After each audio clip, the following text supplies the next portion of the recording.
Aussies, New Zealanders, Americans, Canadians unite. We have all escaped the group stage of MSI. Maybe more of an achievement for some of those countries than others. But we have a special episode today that's Hotline League episode 172. And, of course, our sponsors are Alienware and GameFuel. We will shout them out and talk more about them more later in the stream. But before we get to our oceanic friends here on the show, let me introduce my constant co-host, Mark Zimmerman. How's it going, Mark? Great. Are you awake? No. Okay. I'm tired. I felt really tired today. So I woke up at 6. I watched all the games. Then immediately afterwards, you and I did like a 40-minute thing together of just reacting. And then I did the dive after that, which had a couple of technical hiccups, which made it take a little while. And then right around like 4 o'clock, I started dying. Did you get a nap in at least? For like 20 minutes. But now I have my Mountain Dew game fuel to wake me up. Excellent choice. You didn't call it Mountain Dew amp game fuel, so I'm working on the no amp. I'm just reading. That's why I was looking at it. Your only ears just like it's a teleprompter for you. You can only read. I'm just Mountain Dew charged watermelon shock game fuel, zero calorie energy drink, watermelon flavored with other natural flavors, 0 calories. Okay, we're good. Anyway, we have nepotist coaches on the show today. So we have Spookz and Swip3rr. First off, I'm gonna let both of you guys introduce yourselves. Also, okay, wait, really quickly. We all like hung out in 2014, right? Yeah, we did. Okay. We had a long time ago. Yes, and I remember there was like a ton of people. That was like back when Fast Fee still lived. Oh no, now she's going back. There's like I remember just a whole slew of people. For those that don't know, after 2014 Worlds, I went to Sydney and then afterwards to PAX, which took place in Melbourne at the time, and I enjoyed hanging out with all the Oceanic pros at the time. It was good fun. Anyway, Spookz, go ahead and introduce yourself. Maybe you can give your background for those that don't know. Yep. Hello, everyone. For those who don't know me, I was a pro player since 2012, I believe. I played a very long time, along with Mr. Swip3rr here. We played together for a fair few years. And I moved on to coaching as of last year. Seemed like the natural next step for me. And I was very fortunate to land a position on Golden Guardian. So here I am. Nice to introduce myself to everyone. And that was purely not because of all those years of competing or anything like that. It was just like Inero knew you and he was like, hey, I can get you some cash, some sweet American dollars. Mm-hmm. And he brought you over here, right? Mm-hmm. Yeah. Yeah, something like that, I guess. Yeah, you were so lucky to get that job. Yes. Uh-huh. For those that don't know, the joke we're referencing is all the nepotism conversations around Inero's hiring practices a while ago, which I don't think had much merit. But Swip3rr is here as well. We brought in not just one, but two to celebrate Oceania's great resurgence after an unfortunate 2020. Do you want to go ahead and introduce yourself as well? Yeah, I mean, similar to Sam. My name's Brandon, or Swip3rr. People normally go by me. I've played, up until the end of last year. I played, so I'm a bit more fresh in terms of like competitiveness as a player. At the end of last year, I sort of just decided that it was time for me to hang up the boots and sort of try and translate my skill set into something that I think I could be really good at. And just landed the job with Golden Guardians. Hang up the boots, mate. Yeah. Not Came the over keyboard? here. The boots. You gotta go with the boots. I got over here about early February, I think it was. And it's been good ever since. So enjoying the road. Yeah. Well, I mean, I think both of you are a perfect guests to have on, given the fact that we're going to obviously spend a lot of time talking about Cloud9's performance today. You guys now, I'm sure, have been getting up to speed in the areas that you weren't previously up to speed on the North American stuff when you moved over here. So I'm sure you'll be able to talk to that. But obviously, also congratulations to Pentanet on advancing out of the group stage think Good work, a lads. really cool moment for Oceania. We'll talk more about that. But any callers from Australia, New Zealand, anyone who cares about the Pentanet stuff, feel free to call in with your takes, and I'm sure that these two can talk about that. As we're waiting, Spawn is in the chat. He says, "Holy shit! Finally, some good OCE guests, unlike Spawn." It's so true. It's so true. Mr. Rivalry. So I know that there's a little bit of audio stuff. I've been trying to fix it. Twitch chat, just keep me in the loop on if we need anything. But obviously, the big news was MSI groups. Previously play-in/groups now merged, and now there's a Rumble stage that we're headed off to, but OCE made it out, Cloud9 made it out, and then a bunch of other folks that I think we mostly would have guessed to make it out did as well. Cloud9 just doing that today, and we're just a couple days out from Rumble, so the MSI just keeps hitting. We'll be taking those calls, and Mark, if you want to explain how the show works, just in case anybody's tuning in for the first time. Yeah, if you have never seen the show, it is a live call-in show. We'll be taking your topics. So right now in Twitch chat, I'm spamming the Discord link. Go ahead and join up there. Once you get there, join the pleb calls or pleb calls to voice channels. Mute your microphone once you get in there. No mouth breathers. And then in the pleb topics text channel is where you will write your take. I'll be scanning through there, pulling the ones I like. And you will be pulled into the waiting room if you are selected, and you'll hang out there until it's your turn to be on. We'll do a quick audio check, make sure everything sounds good, and then you'll be on air to discuss it with us. And if it is if you are, by the way, a sub, thank you for subbing. We've had a bunch of subs as Mark and I have been doing our sort of post-game day broadcasts. You can also be sure to sync your Discord with your Twitch so you can get access to the subtopics chat. You can drop your take in there. It moves a little slower at times, and so maybe a bit of an easier chance of you getting on, but you have to make sure you still have a good take. Or maybe we can even have OCE questions. I don't know if we have some ignorant North Americans who are confused about that region and what's going on there. Regardless, it sounds like my audio is pretty good. Mark, should we talk to our guests a little bit and then learn a little bit about what's going on before we start taking the calls? I don't know if you have a question to start us off with. No, I don't have a question to start us off with. Go ahead, Travis. Take it away. You're an interviewer professionally. Oh dear God. Okay, here we go. So guys, I don't know how connected you still are to the folks back home and sort of the scene that is still there. I don't know what the past year has been like, especially with the news at the end of last year on stuff closing down. So I don't know how damaged the scene has been by that stuff, by OPL shutting down, and I don't know how significant this feels to the folks back home, but I'd love to kind of get your perspectives on it. I'd like to go first, Brandon. Yeah, I mean, sure. Yeah, I mean, the news last year obviously was a big shock to everyone. It was really, got us hit by like a pretty big truck because like there was not really any warning either. So we all had to sort of make the decision if like we're gonna really just try and stick to it and do like the part-time stuff, which is what Pentanet are doing right now. And yeah, like it was rough, like honestly. In terms of like how well they did, like not even I really, like I definitely doubted them. I'm sure like most people would have doubted them going into the tournament just because of like they're playing literally part-time, like they're probably not scrimming as much as like any teams. The salaries I don't even really want to talk about. It's all really bad stuff. So no, like for them to do as well as they've done is like pretty short of just amazing. Yeah, I'm like pretty proud of the region, and I'm sure like a lot of people are, and that's why they're getting so much attention right now is because yeah, it's pretty crazy what they've done.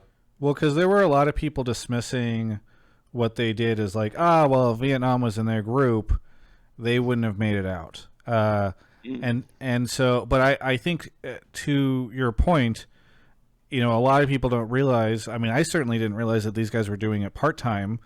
It sounds like maybe a lot of them are also doing school and or work as well. So, given that we're in a tournament where people are getting paid millions of dollars to do this full time, there's huge infrastructure, all that stuff. Even just getting out of the group, I think is fairly significant. So, I don't know. It's pretty cool. Spookz, I don't know if you wanted to add on to anything that Swip3rr said. Yeah, I mean, I guess to give like a bit of context about like the history of the OPL, I think it's a region that's kind of struggled since the very beginning, even when Riot kind of made its introduction into the region. But realistically, it's always been hard to become like a full-time thing for most players. I know when I started my career, it was like balancing between uni and playing. And then they kind of slowly tried to introduce like a system where players could move into a gaming house and play. But realistically, it was never going to be something that was sustainable for any player. And so every year, kind of similar, the issues that NA have as well. We had a lot of problems with solo queue, just due to like the low volume of players as well. So our quality of practice has never been too great. The resources in the region has been very low. And I think as a region, we copped a lot of flack in spite of that. So this year, even after like Riot kind of left the scene, the fact that they're able to like even make a dent, let alone like make it out of groups, is pretty phenomenal. And I think it's just on that group of guys kind of able to perform under pressure. I think I was reading some article about, I think Parby was mentioning that they barely had any scrims coming into the event. Like they didn't even know what the meta was because they were like at the event like a few days beforehand. So the fact that they're able to actually kind of make a mark is really, really insane and really good for the region. So hopefully kind of keep going, stay alive, I guess. You were talking about server pop, and just for fun, I googled population of Australia, 25 million people.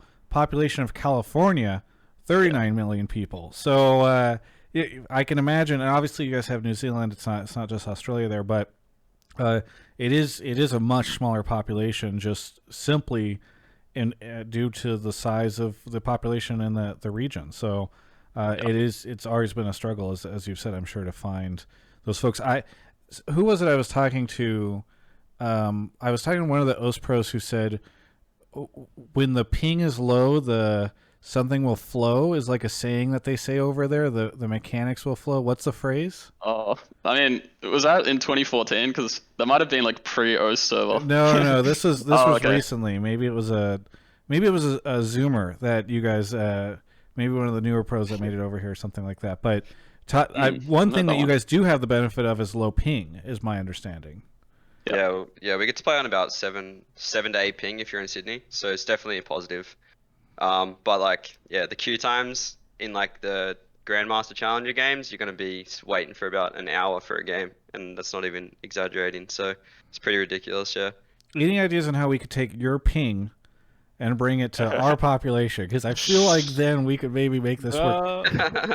We just need to export all of our pro players to Sydney. That's the reality. Mark and I were having like a half theoretical conversation about should we just move the LCO over to America and put all these players in Chicago, because we realized that for the price of one Sword Art you could finance the entire region, pay everyone's salaries, apparently much more than they're getting paid now, plop them down in Chicago, and just run the region from there. So I thought, yeah, and so I maybe I was thinking about it backwards, and we should actually be sending all of LCS to Sydney to play on the 7 ping. You guys are more than welcome. We're all more than welcome to move to Sydney. Yeah, I think everyone would love it there. It's pricey though. It's pricey. I remember it. It is pricey. Yeah. So is LA though, to be fair. True. Mark, have you thought of anything yet that you want to talk to these guys about? No, I was reading a Discord for the takes. The takes, okay. Wow. I mean, so I did pull one that was a question that I wanted to ask, but it's basically the first topic. I'll be able to follow up off that one. Yeah, I mean, I don't know, Mark, do you think, are any of the takes basically around what Pentanet can accomplish now that they've made it to Rumble? I don't know if you pulled anything. I don't want to be a Debbie Downer, but let's just say the Discord is not full of believers. Oh, okay. Well, then so I can pull one if you want, but I don't. I mean, we should definitely pull at least some Pentanet stuff. I'm sure these guys can either agree or disagree, even if there's a bunch of haters. I don't want to silence the. You accused me of being thought police, I think, earlier today, Mark. So I don't know. Was I wrong? Well, I'm just saying we can talk about anything. I'm sure Spookz and Swip3rr can take some unbelievers into the conversation. Let me ask you guys this: where do you think that what can Pentanet do now? Because a lot of people did not expect them into Rumble. Now they're going to be facing a whole slew of some scary teams. So, is there much hope for them? Level 1. Pick cheese level 1. Just tilt them. I swear, like the best way to beat a team that is significantly better than you is level 1. So that's my advice to them publicly. Gotcha. Yeah, like they've had a good, like they've done really well getting to this point. If I'm being extremely honest, they're probably not gonna get anywhere further past this point. They might take one game, like here or there, depending on what team they play. But no, like if you're asking if they're gonna like make it past the next stage, I think it's pretty impossible. Yeah. But we can always have hope. Fair enough. So I mean, it sounds like you have maybe these calls will be good, or maybe not so offensive. Then if Mark has to pull some tough people, I found an acceptable one. Okay. Is there any for both of you guys? I don't know if you know of any interesting stories or anything about these players in particular, because obviously the sad thing that I've seen for Oceania previously is like the region will make it to a plan, and then just kind of bust her out, and there's not even really a moment for like there to be much content, or like you don't really learn too much about the players, because by the time the main event starts, unfortunately Oceania hasn't moved on. So obviously I feel like Pavu gained a ton of notoriety whenever he won the 1v1 at All Stars, but I don't know if there's much else you guys know about these guys or any interesting stories about what's going on. I've actually funnily enough I've played with Pavu for Team Victoria. I think this was this the year I retired? I think so. I think the one thing that stood out about me, I think Pavu like comes across, and he likes to portray his brand with like the flashy green hair, and kind of just make an impact through like bit of banter. And he's trying to make his splash that way. But I think like behind the scenes, he's actually just like very passionate about League, and he's kind of just a competitor like the rest of the pro players. Like he was very eager to learn from me and the other veterans, like when we played on a team. And he's very passionate about the game, and he puts, again, like all the other pros, like he puts all his time and energy into the game. So I think as much as you see like the colorful Pavu in the, I guess like in the media, he's definitely kind of like everyone else just trying to like make their mark on the scene. So I thought for sure you're about to be like, he's secretly an asshole. And I hate him. Yeah, that would have been. This guy's toxic as fuck. Yeah. He seems like a nice guy. Everybody cares about him. And he didn't rotate the crab, so on that point, he was a bit of an a-hole a while ago. He actually did. He played top laner for a couple of years there before he came to jungle. So me and him have had a fair few biffs, but we always make up at a bar or whatever. Nah, he's a funny guy. He's very he can be quite emotional, but it's also like a positive trait of his. So how crazy toxic is the OC scene? Because like obviously there's been like Fire drama and all that stuff. I know that like, okay, when I went to Australia, maybe I shouldn't look, if this is something I should not be making a joke about, I apologize in advance, but I know that they're like, I have this image of Australia where my colleague Zareen, who I was spending time with at the time, was telling me about how they like would shut down bars very early because people would get in fist fights and like mortally injure each other. So I've merged that image in my mind with Oceanic solo queue and the scene there. So that's Brandon's territory. in Sydney, you got the curfew. I don't think I have the curfew anymore. Yeah. I mean, I think we're very like our culture, like we're very honest, I would say, and like blunt.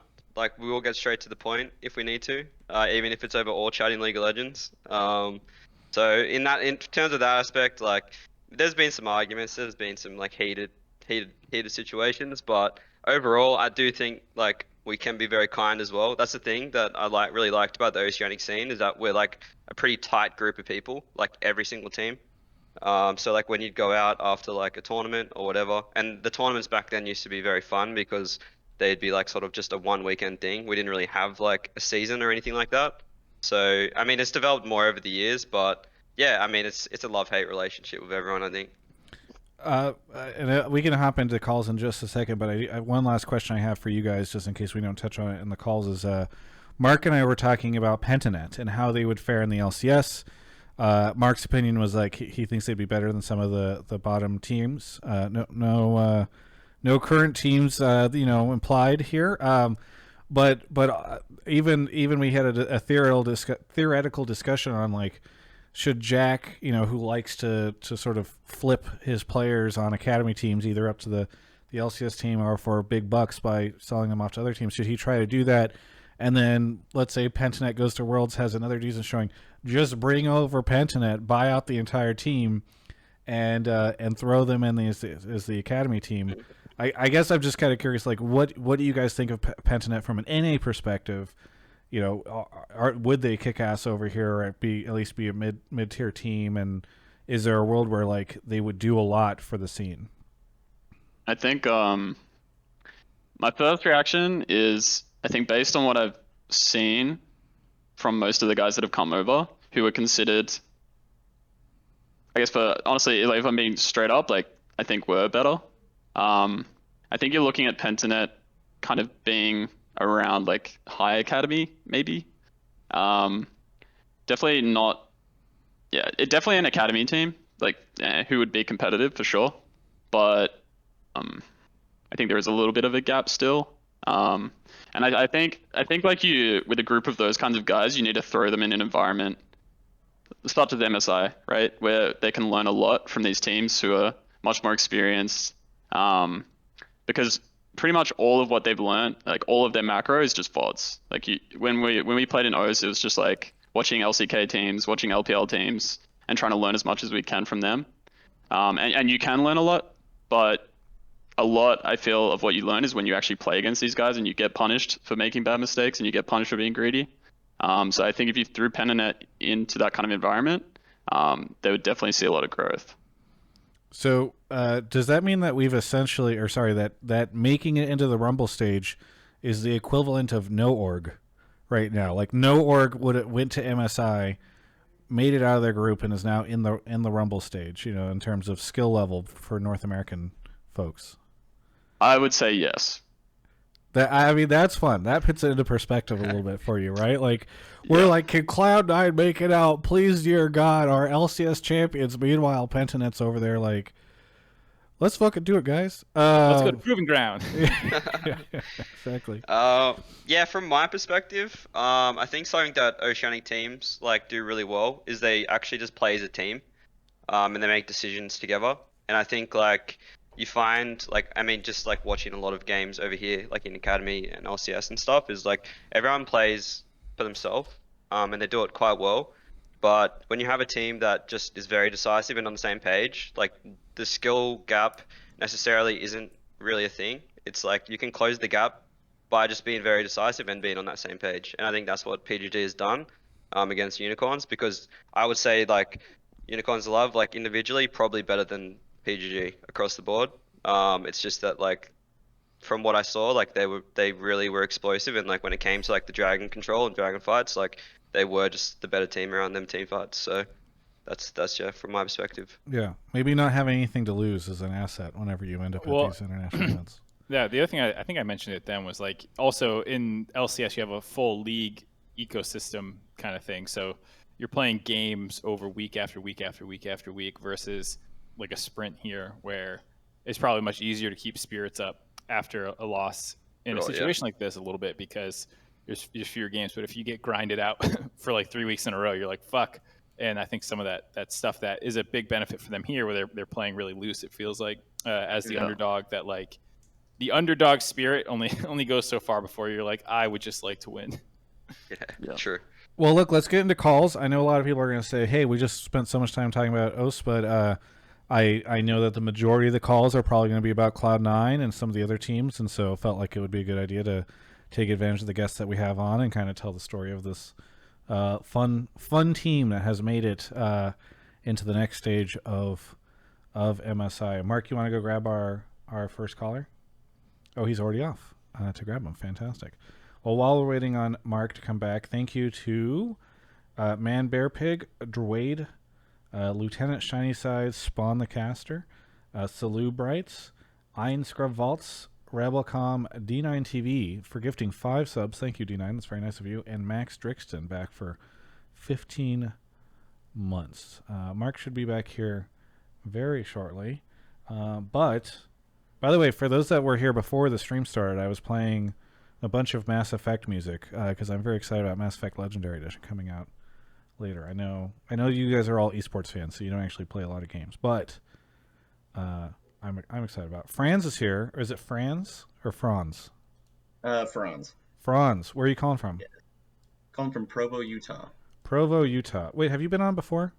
Yeah, I was on a few weeks ago with LS. That's right. Okay, I remember because the Provo, Utah. Okay. What do you want to talk about on the show? Sure.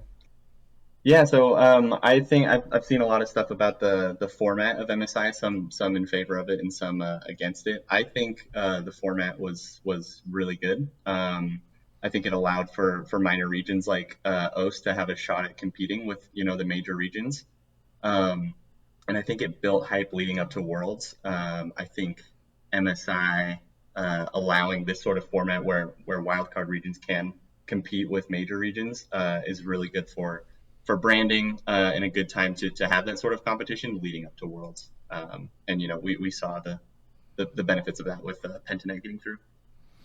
You know what's funny is I think throughout the week, Mark and I, after every day, we would do our post game stream or post match stream, and I think every day we would just be either up or down constantly on the format. We would vibe check the format every day. Yeah, every day we would either. It would be like, today sucked, this format sucks. And the next day it would be like, whoa, that was crazy. How cool is it that this happened? This format's great.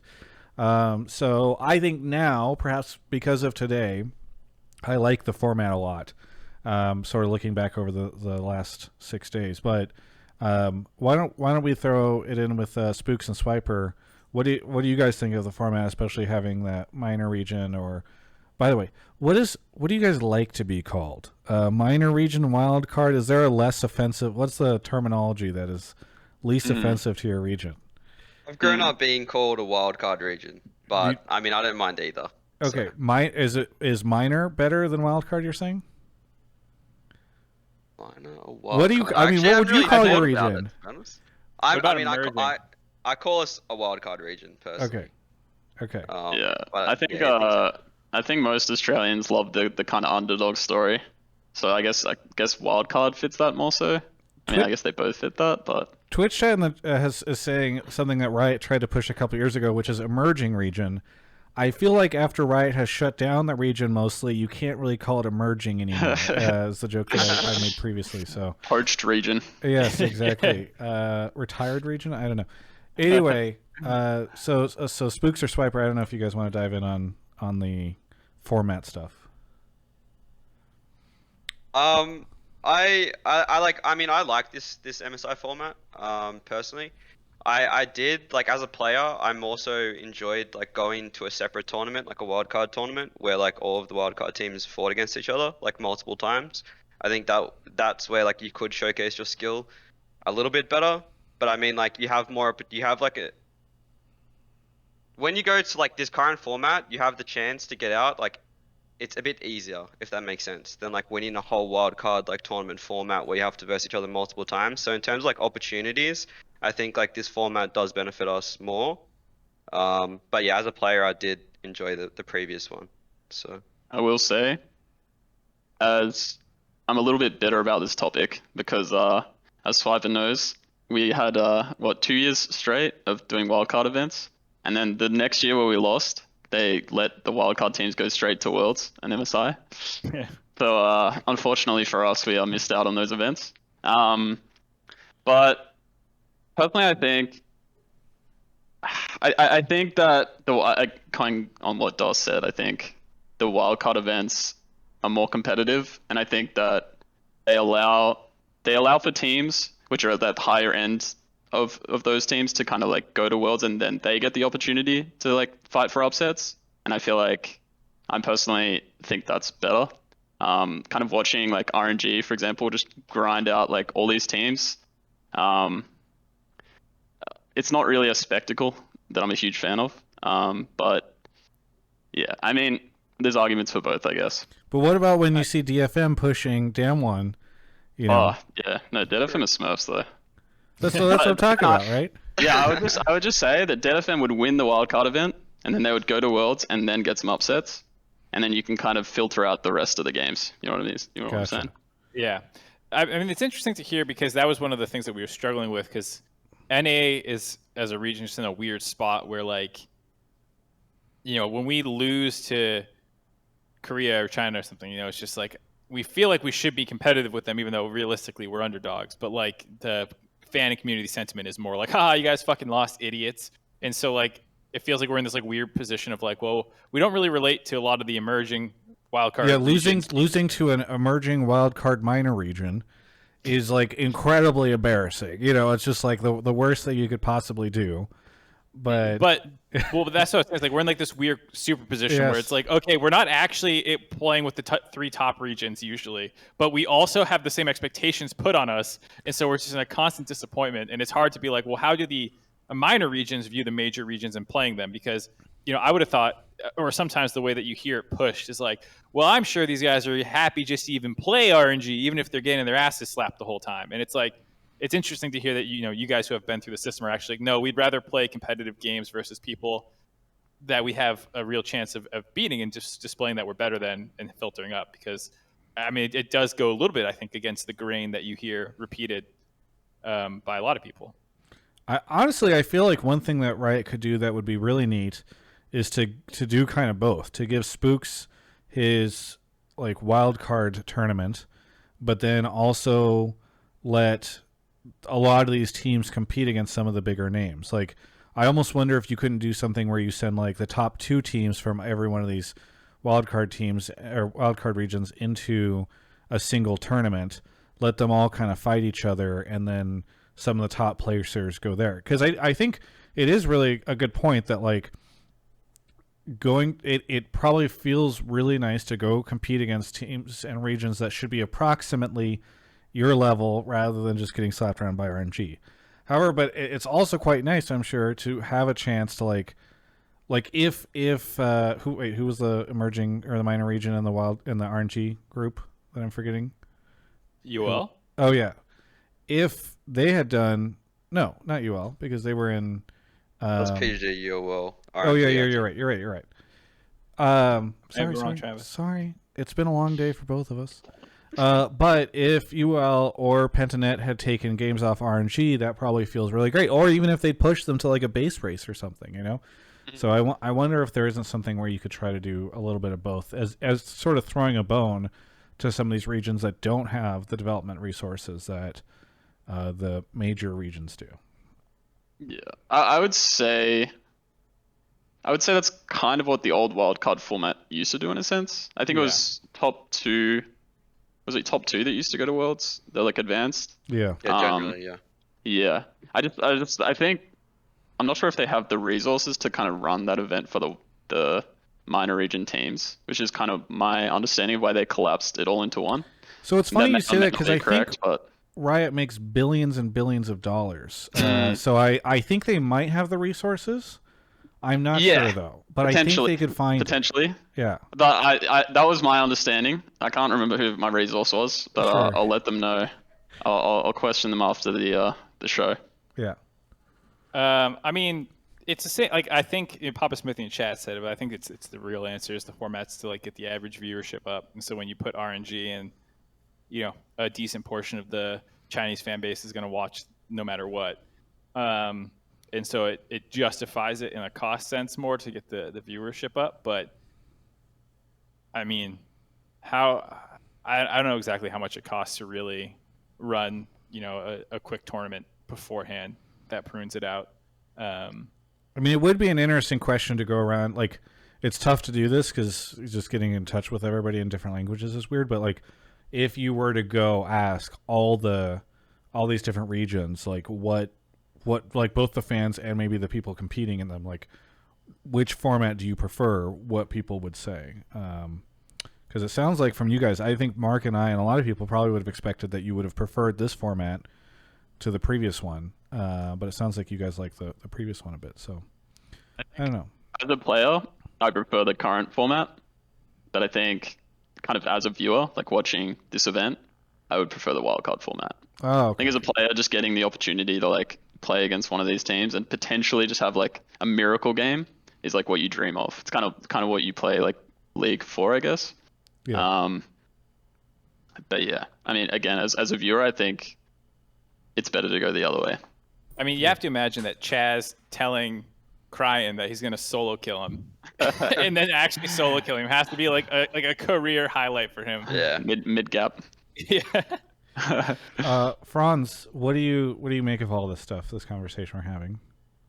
Yeah, I mean, so that was kind of something I wrote down just as a note that most of the negative sort of feeling that I've seen toward the format has been because RNG just, you know, they played 8 games where pretty much they could have F15 every time. But I think if Vietnam would have come and attended, I think it would have been there'd be a different sentiment around that group. And it would have only been more hype. I just think, you know, if there's a chance for minor regions to be able to play major regions like this, I think MSI is a great place to do it because it's branded as sort of like a mini Worlds that builds hype for Worlds at the end of the year. And so I think that's just a good opportunity to do something like this. And yeah, it like the sort of sour taste left in people's mouths because of Vietnam not coming was kind of a bummer just to watch RNG stomp, but I think it's still good overall. And by the way, we're obviously talking a lot about this from the perspective of either the players or the viewers, but the business case, as Papa Smithy is pointing out in chat, is that the international wildcard event, and I'd have to check these numbers, but I trust them, 20 to 30K in viewers often, and in this situation, obviously, I think we were seeing, at least on Twitch, for just the English stream, we were around 150 to 200. So probably a bit more expensive in some ways, but perhaps they're making that back in the viewership. The only thing is, I'm really curious, Mark, how weird it's going to be, like how long this event is going to feel. Because we just did 6 days of groups, and now we have, is it another 6 days of groups? Yes, or is it 5? It might be 5. It might be 5. Because maybe that would make sense because we obviously have a different number of days teams and games. But I'm really interested to revisit this conversation on the next show because I could see a world where we're like, oh my god, we're still watching MSI and we haven't even made it to a bracket stage yet. We've watched 11 or 12 days. This is insane. So I wonder if there's going to be some viewer fatigue from that perspective. So I don't know. We'll see. Yeah, it looks like it's 5. You were right. It's a lot of best of ones. There's what, 6 a day for these 6, 36, and there's 6 a day for the next 5. So that's another 30. So you have 66 games of best of ones. Is that right? And then you have 3 best of 5s. Yeah. At most 15 games. Yeah. Oh boy. Okay. Yeah. So as I said, let's revisit this format conversation, perhaps as the event continues. Franz, thank you so much for the call. Is there anything you want to say before we go on to a quick break? Just shout out to Alienware and Game Fuel. Shout out to everyone in Melbourne. I lived in Melbourne from 2017 to 2019. Oh, great place. Miss it.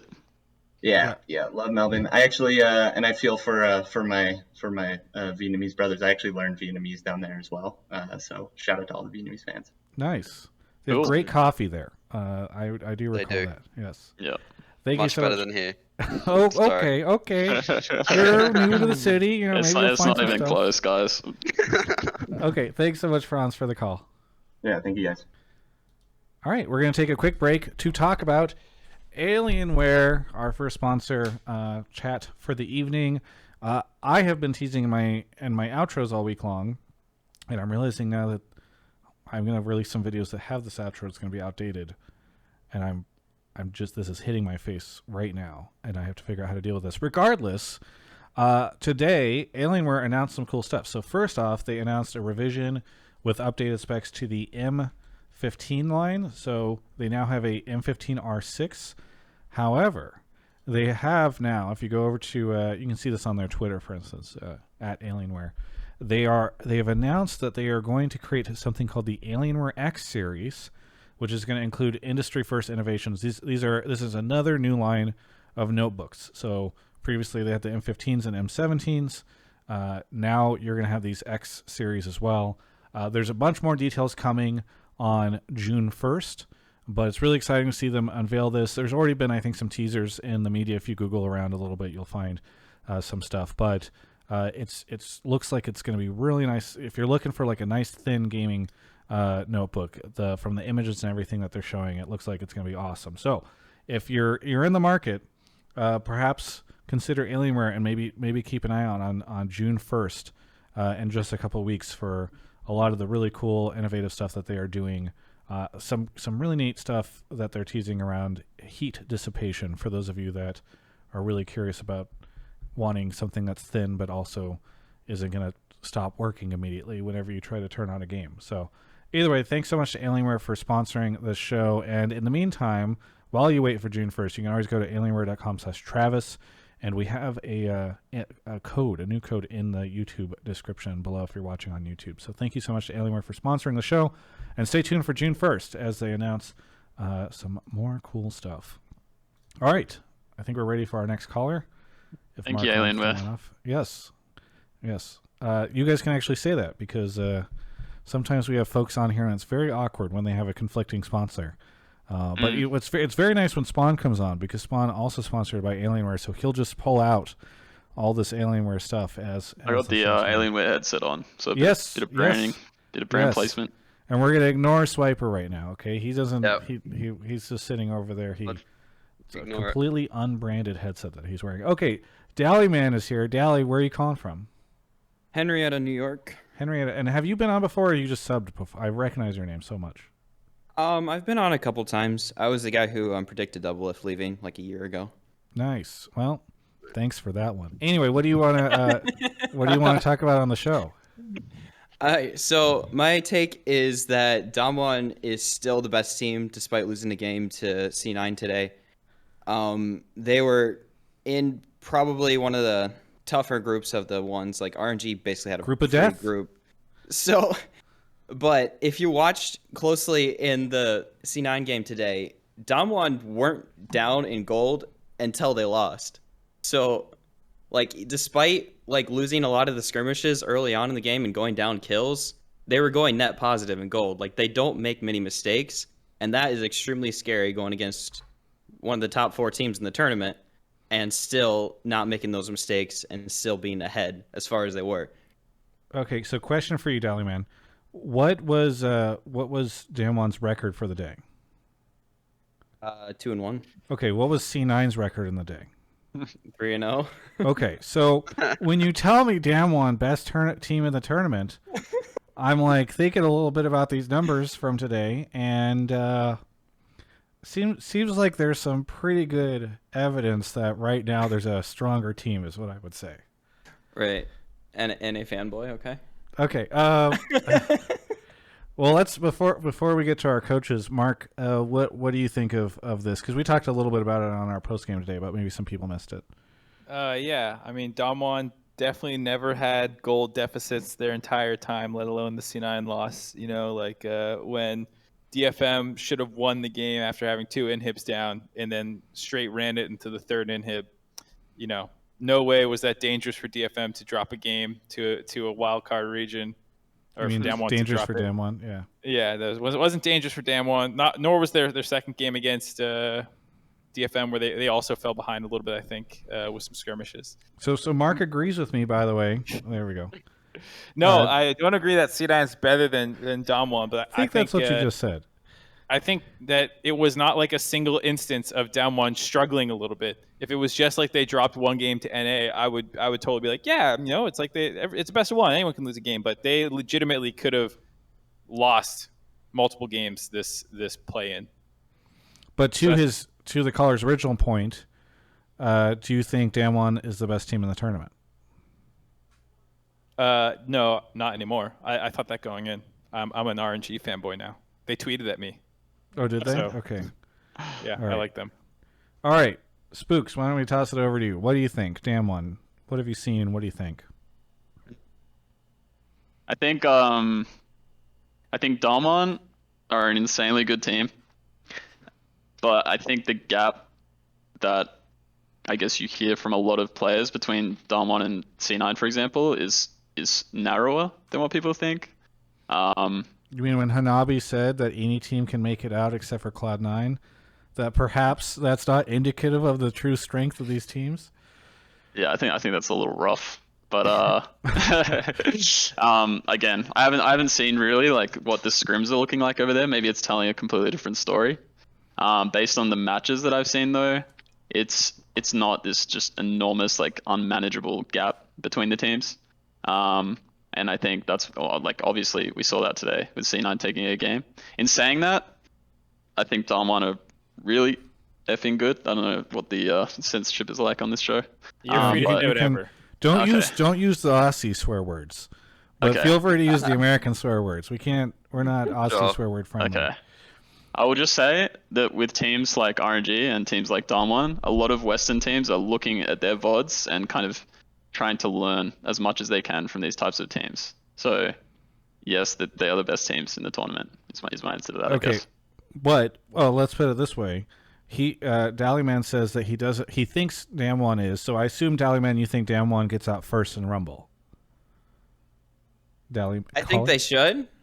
I think they should, but I don't know with the how DFM were playing against them, like how they were playing, and like they could still lose in like a draft to a wild card team. Or Yeah, I'm not saying they go to RNG. undefeated. I'm not But saying they go undefeated, but we've got 5 days of group stage round robin. You're telling me that in 5 days? The best team in the no, tournament best can't team- prove that they're the best. Damwon will take first in Okay. Rumble. Yeah. So then I'll take that over to you, Spookz, because you were talking about RNG and Damwon. Do you think that they will? Which one gets out first in Rumble, or maybe I don't know if there's another team you're looking at like Pentanet that you think will be getting out first? It's close. It's close. I'm a big fan of Way, and I'm a big fan of like how RNG play the game. I think it's nice that it's very free flowing. So I'm gonna go with RNG. Okay. Swiper. Yeah, I mean, what Mark was saying, I think both their games versus C9 weren't like incredible or anything like that. I definitely think they pressure fairly well, even when they're behind, but they were showing some weak signs like Beryl and like Canyon on Rumble just wasn't it. Wasn't looking I had good. a rough one.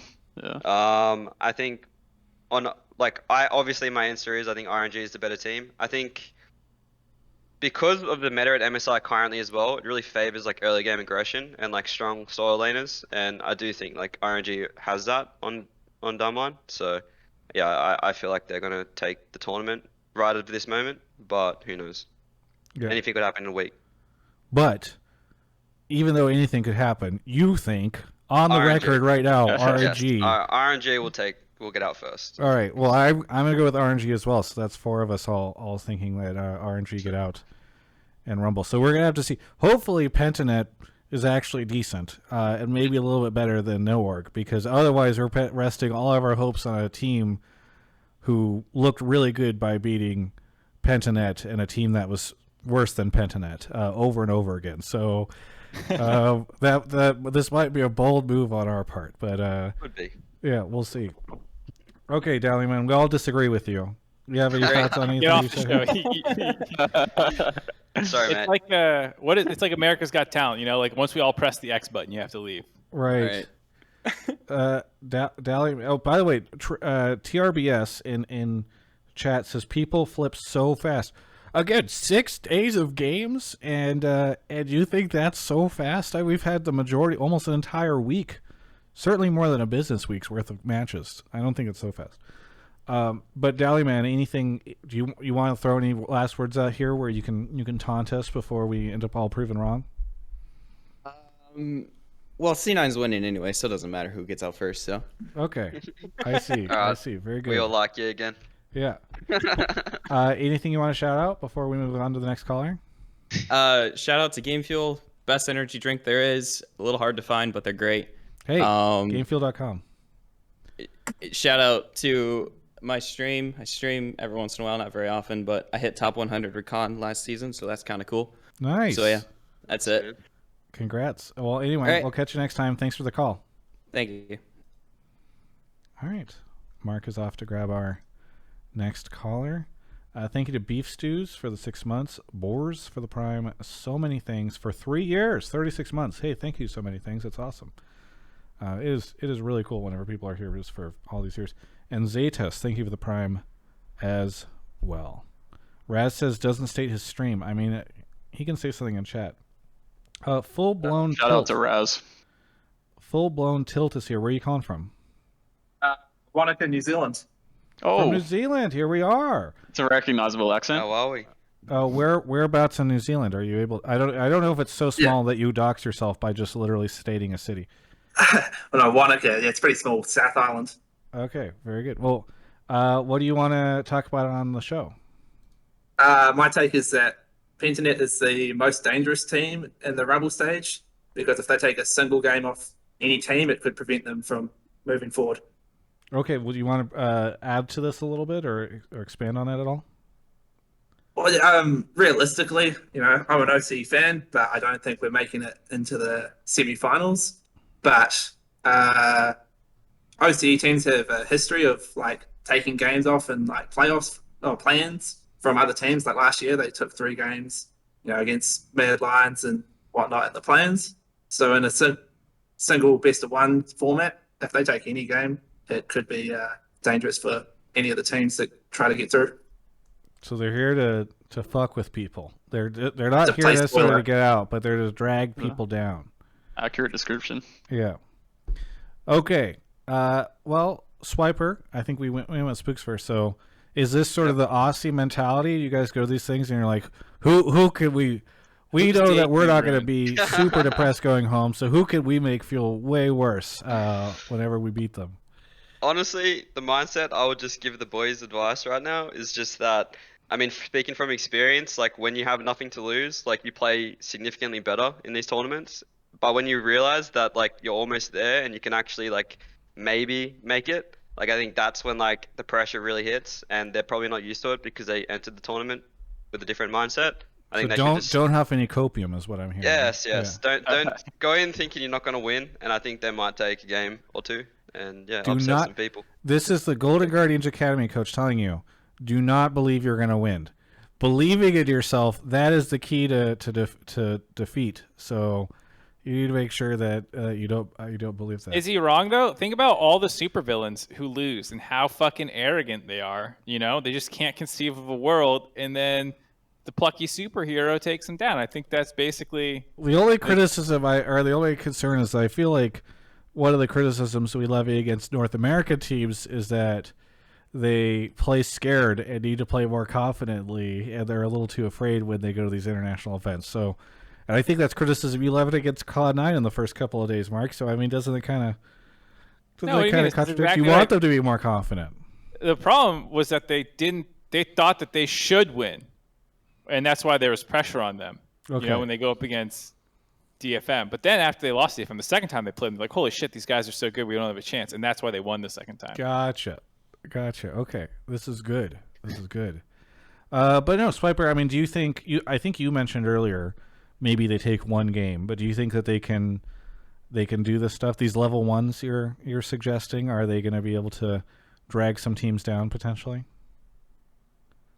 Sorry, did you mean because Spookz was the one that commented on the level 1s? It wasn't. Oh well, yes, but I Spookz thought on the were you not the one that said? I thought that you had predicted that maybe they would only be able to take a game or so. No, I said that. I mean, I think like they can take a couple of games. Honestly, I mean the teams like I don't think that, like other than maybe RNG, like none of the teams look super clean. And just I think if they get a perfect draft in a perfect scenario, they could take a couple of games. Yeah, I think it's possible. Okay, I think that's a Spookz- good question. Is like, Okay. what is the realistic, like, end result? You're going to play, 10 games? You'll play each of the other Each 5 people teams twice. so, Yeah, 10 games. So, like, is 2 and 8 a good scoreline for them? Yes. I would say Very yes. good. Very good scoreline. Personally, Both these guys are like, I would take a 2-8 in the Rumble stage of If this I made it event. into the Rumble group and went 2-8, like, fuck, you can wipe the smile off my face. Does it I mean, taste sweeter? Here's a question for both of you. Does it taste? Is it a better 2-8 if you denied a team entrance into the bracket stage if they would have made it without the loss? Depends on which team, I think. Which gonna say team? yes. what region do you hate that you're saying? Well, here- Here. Here's what I was going to ask you, Spookz, but specifically is like, we're having a lot of good fun on the show, palling around, being like, yeah, North America, Oceania. How are we? Is there a world where we're going to get fucked by Pentanet and Cloud9? Does it make it out next week because of just a random loss to Pentanet? Because that sounds like something that would happen. That'd be pretty funny, honestly. I'm down for that storyline. I mean, it's possible. It could happen. I think League is just like, it's one of those games where if you throw some kind of variable into the game early, it can just like snowball, and that's why you see these random wins every now and again. And there's no reason why Pentanet can't do that. It's not as if these guys are like bad players by any means. They're all challenger players. Like, I think Chaz was like the 4th highest on the ladder out of all the MSI players in the US right now, something like that. But all these guys individually, it's not like they're incapable of taking games. But if you run like a really slow paced, like macro based game, they'll never win against these guys. You gotta throw the variables in, which is why I'm a big fan of like the level 1. Yeah. So Travis had a bit of a question there, or like led me to a question, which was, what is the OCE mentality to NA? Because after Pentanet won and qualified, they're basically like, fuck you, NA, you spend so much millions of dollars and you guys suck, and then, we made it, I hate you guys. Wait, where did you see all this, Mark? Because I didn't see it. You said this was on the Pentanet. It's on that Twitter, yeah. Yeah, at the Pentanet main Twitter after they won. It was, I wasn't like offended at it or anything, but it was just like, it kind of felt like it came out of left field. We're like, wait, why are we slamming NA? Well, it was Mark and I talked about, we didn't really talk about this on the show, but it was yesterday before Cloud9 played, we had like every wild card region in the world coming out to be like, by the way, NA sucks. Holy Phoenix did an interview with me and Hanabi and all, not that PSG necessarily, but like Pentanet's Twitter, etc. So, but yeah, get back to Mark's question, which is, what is the perspective on North America? I think like looking at Pentanet and kind of like the vibe they're going for, it's like they're just trying to like start shit, and I think it's kind of like any kind of publicity is good publicity. So even if they just get stomped by C9, which is a very likely storyline, it's like we want to make a mark doing it, I guess.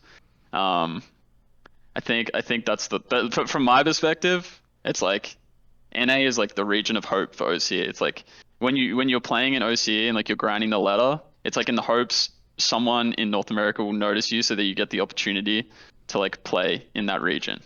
Is it Nero just like Jesus there? Is he just like you're like, oh man, I hope a Nero sees me one day. He could bring me to North America. Well, I think we have less OCE players than C9. Yeah, but the amount of players he's brought over, even starting back when he was at Echo Fox, right? Yeah, so the statue of a Nero is next to the Sydney Opera House.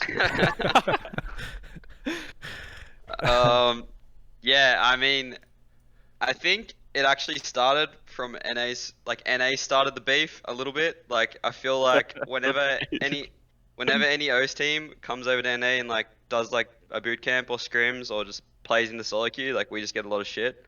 So I think it started that way, and now it's like we finally get to like take a little jab back. So they definitely took that opportunity. Personal, Brandon. Nah, not personal. Travis, I sent you in the Skype chat. Oh yes, I found it. I guess let me pull it up on stream. I think it's hilarious, but it's definitely like I would rather have people shit talking, especially since it's not like they're targeting anyone in particular. Which I don't know. It's just super funny to hear, and I'm not surprised NA started it, honestly. I feel like NA back in 2014-ish, before like it really settled in that we were going to be the ones getting our asses kicked every international tournament, where we still had a little bit of hope. We probably ran our mouths a little bit too much. I'll we read had this. 200 ping as well. It was I'll rough read for this us. out for. I'll read this out for the podcast listeners. NA pay their players millions of dollars a year to get hard stuck in groups, but we pay our players a Macca's Happy Meal, which, by the way, for those that don't know, Australian for McDonald's, and we make it out LMFAO. If any managers 20K from likes. NA want to get in contact with our players, please ensure you have 20K. what is this, a million? It's about five AUD for a Happy Meal. Yes. Okay. Just Well, for context. yeah, JK, this team isn't for sale, they say. Did they have to follow up with that separately? I guess I need to scroll down a little bit on the thing because I'm not seeing it. There we go. JK, this team isn't for sale. I wonder if 1156. Okay, it was. Sometimes I'm like when people start joking about like if you want to contact us, if you want to do this, I'm like, okay, we're starting to enter into official poaching and tampering rules here. Are you opening up your player for sale? Regardless, Mark, that is pretty good. I think they took another. I was just looking at their Twitter. I think they took another hit on us as well earlier. Oh yeah, because they tweeted 9 hours ago. Did your region get knocked out at MSI 2020? Don't want to root for a major region and want to believe in the impossible? Welcome to the Church of Penta Gaming Gods. We'll show you the way to the promise. And then the reply was to themselves was just, is C9 technically a wild card team? So they're still coming at us. They're going all in. Yeah. I mean, it's kind of working. It's like 20K likes. Those are unseen numbers in Australia. Well, It's and we're the talking unifying about them, force. right? Yeah. This is what we were saying in the recap show. There was two unifying forces. It was one shitting on NA. Everyone was doing it. Every team was getting in on it. And then the other thing was Blabber's misplays. Every jungler came out and they're like, "We've been there, dude." Flashing for scuttle crabs. You know, Canyon was out there. Kobe was talking defending about that a ton. Yeah, and then with the whole Yanko's popping off about the "it's not his fault" clip. Yes. Don't say jungle diff. Jungle is lane gap. Yes. Very good. Well, full blown tilt. I don't know if we might have wandered a little bit off your topic, but I don't know if there's anything you wanted to add to anything we've said. Nah, not really. I'm just starting to think that OCE is the new Danish players. Small server, but all high quality. Nice. Well, I'm glad to hear that. Is there because Thanks. I'd love to. They're free for us to take. We don't have to take a slot, even in a world. Well, at least until the owners lift the import rule. By the way, it's been about 3 months since Riot's talked about refused to comment on that. Full blown tilt. Thank you so much for the call. Anything you want to shout out? Yeah, just my mate Alistair. He's old boomer like me, but he started to join me on the TFT grind. So shout out to him. Very good. Legend. Well, thanks for the call, Cheers. and we'll catch you next time. Have a good one, mate. All right. Mark is off to grab our next person. Thank you to Zetas TJ Mackey for the 4 months. I've been a huge fan for a long time. I live very close to Azale. Okay, I'm glad to hear you're a long fan. I don't know if you need to know that. RVs, thank you for the prime. Yeti022, Landshark Mora, and Corporal Slinky. Fez is here. Fez, where are you calling from? I'm calling from Mobile, Alabama. And you've been on the show before, yes? Yeah, a few times. Yeah. Well, what do you want to talk about on the show? Tonight I want to talk about the comparison between C9 and Mad Lions, and it's really marginal in terms of performance. And also Whippo saying that how Mad basically limped out of groups was 100% accurate, even if the European stands out there want to claim that they weren't taking it quote-unquote seriously. And lastly, I just want to address how much hate MSI has pulled all these haters out of all parts of the corners of the earth, because it's just crazy how much shit everybody's talking about NA this year at MSI. Well, first off, I want to just say to any EU fans watching this, the views of our callers do not represent the views of the hosts or the show or any of its sponsors. No, but Fez, so why don't you break down, we'll start with your first thing. Why don't you break down why you think it is that there's not much of a difference? Were you suggesting that there is a slight gap and that Mad Lions is ahead, or are you suggesting there's pretty much no skill gap between the two teams? Actually, C9 has a little bit higher of a ceiling than Mad Lions, in my opinion. I think it's mainly because of the perks factor. And also, even though Fudge gets a lot of crap, I think as long as Fudge is on a kind of bruiser, lifesteal kind of soak up damage kind of champion, I think they will perform better as a team than Mad Lions will. And I actually think that the matchup between him and Arma would be actually quite fun to see. But I actually, like I said, I give it to C9 just marginally, and I mean that marginally. Marginally. Okay. So what is marginally? 55-45? Yeah, I'd say that's accurate. Okay. Well, let's start with this then. So, Mark, we were talking about this a little bit on the after show, and I convinced Tim to do a run it this week on Mad versus C9 because I'm a little scared about what his conclusions will be, because if he says it's in favor of C9, my YouTube channel is going to get nuked. But if he says in favor of Mad, then I'm a little sad. But what do you think of this? Is there much of a difference? Do you agree with the caller that C9 is a bit of ahead? I don't know. I don't think C9's a bit ahead. And I think we talked about this during the recap a little bit. But the thing that's weird is Mad Lions were very consistent in where they were bad and inconsistent, which was like the mid game, and they generated a lot of leads, and then they lost those leads, and then they would kind of recover from there and then often win the game. They also had a number of times where they actually fell behind but then came back into it. And so a lot of those were their own mistakes. Like they would often throw their leads away, not like it was just the other team making insane plays to come back. So that's a concern for them. But for C9, they just legitimately didn't really show up a couple of days. And then they had a great day today and went 3-0 and showed what I think all the NA fans expected C9 to look at the entire time, or to look like, excuse me. But, that's still a concern that when you get to the higher pressure of Rumble stage again, you might fall back into this, like, oh, the pressure gets to them a little bit and they don't adapt well and stuff like that. So in that sense, it is more concerning for me for C9 because it was really only one day where I thought they looked really well. Whereas at least with Mad Lions, I'm like, okay, you guys are really aggressive. You're great about making advantages. That's not going to go anywhere. You just have a problem you need to fix in the next week about your mid game, which is a tough problem to solve. It's not negligible, but it's at least like if they play, I expect Mad Lions to constantly be making plays where you might see this game from C9 where Blabber gets shit on by Elyoya and then nothing happens the entire game, which is what bad C9 looks like. That C9 might rear its head again. That scares me, and that's why I personally lean towards Mad Lions a little bit over the course of the group stage. Yeah. By the way, Swip3rr and Spookz, before I get your opinions on this, Mad has kind of an extra day to prepare before the next stage, right? Because they played yesterday and C9 played today. I mean, we have teams that played several days ago. So is that actually significant? Do you think that there's any kind of advantage there in having this extra time? You go. I was just going to say, I'm kind of the opposite opinion. You like the momentum? As the player, I kind of liked playing in succession, especially if you're coming off like a really good day like C9 had today. I think like the drafts and like this meta, I think there's not like some crazy thing you can scout from like the C9 games today. That's not just like known information, I suppose. But yeah, I, as a player for sure, I much prefer just like going into it the next day and keeping that momentum going.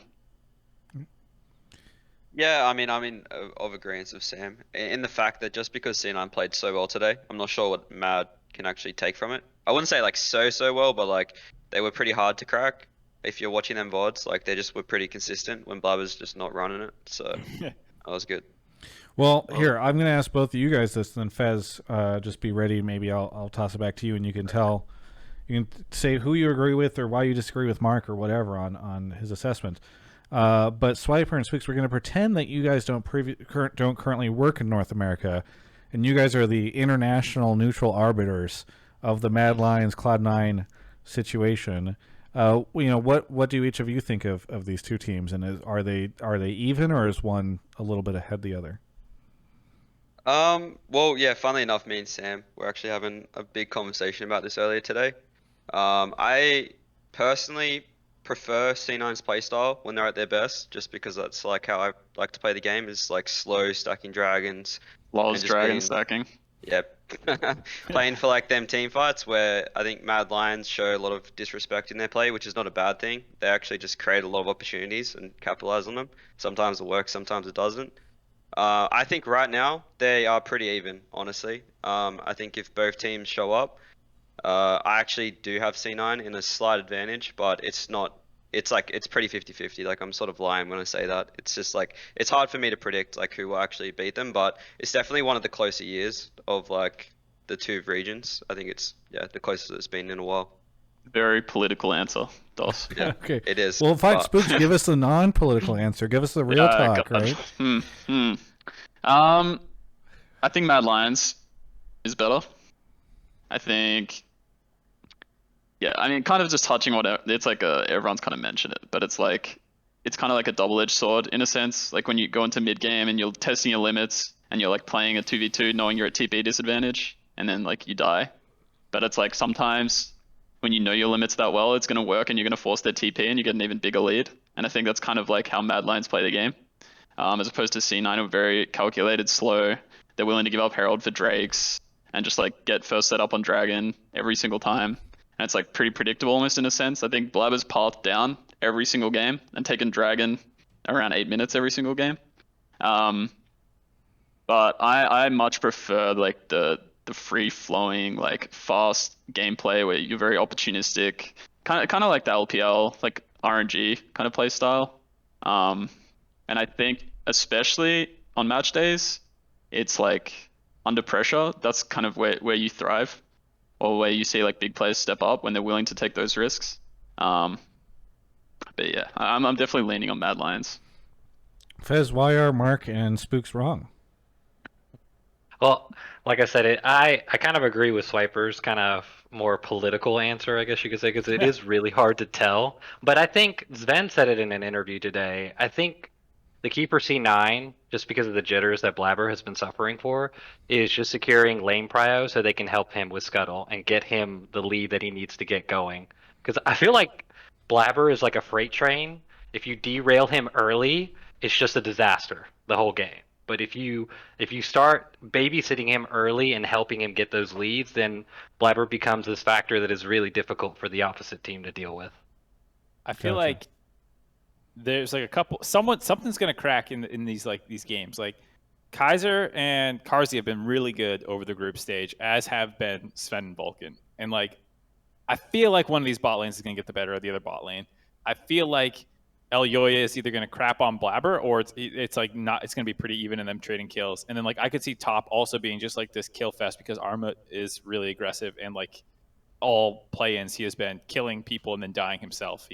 I joked about it, but he died every game. He got solo killed every game of their final day.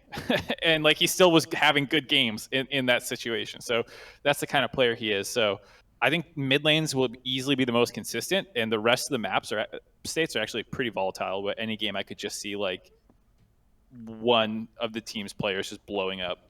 Yeah, I mean, Mark, do you think there's any concern that if Mad Lions like to play this more chaotic, free flowing, I think was the word that Spookz used. I like that. Way is that potentially going to become an issue at all for C9 in these games if like they get into it and then suddenly you've got these guys just Mad Lions charging at you?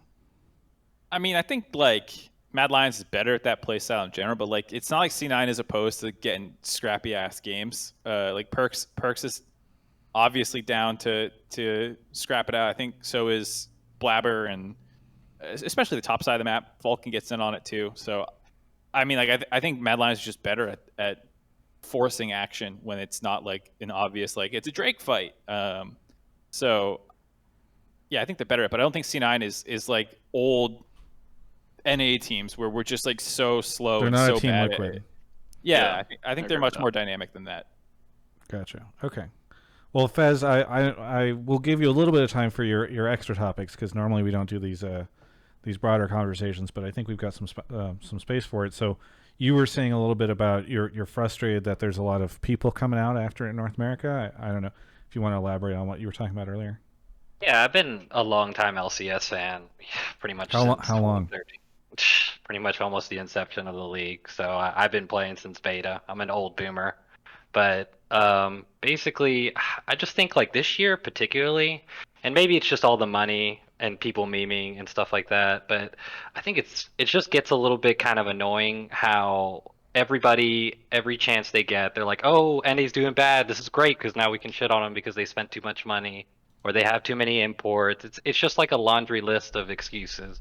But when NA, I'm not NA, but when LEC or any other region, craps the bed, like all the good excuses come out and all the, basically baby pampering for them happens. Where actually, can you give an example of some of the baby pampering that you're seeing? Oh, like LEC for was really hilarious to me when C9 lost the DFM. Like the sky was falling for all NA fans, all the LEC fans were pointing, and when Mad was doing terribly against these other wildcard region teams, everybody's like, "Oh no, it's okay. They're like G2. They're just gonna lose, and it's not gonna be a big deal because they're having a happy game." I think is what they say. Right. And but the funny thing is, Mad is not G2. Not even close to their experience and their highs that they've gotten to in the past. I mean, I kind of agree with that last point, though. I think it's kind of dangerous to say, but it is kind of interesting that like when we lose to a wild card team, it's like all wild card loss, and then I feel like that is not. I think the difference might just be that like there's much more faith that Mad Lions will make it out of that group, and so them losing to that wild card team was not as spooky as when we lost to a wild card team, right? And they were 3-0 at that point. We were 0-2, so like it wasn't exactly the same situation. Yeah. Yeah, I was gonna say similar. I just think NA got hit really hard because it was our second loss in a row, and we did look pretty poopy in them 2 games. So, like I don't know. I feel like it's a bit even. Like when EU does bad, they definitely cop a lot of flack as well. So yeah, I'm on that mindset. I feel like it's more bantery though, more than like serious like flame and hate that a lot of NA players receive. It's tough.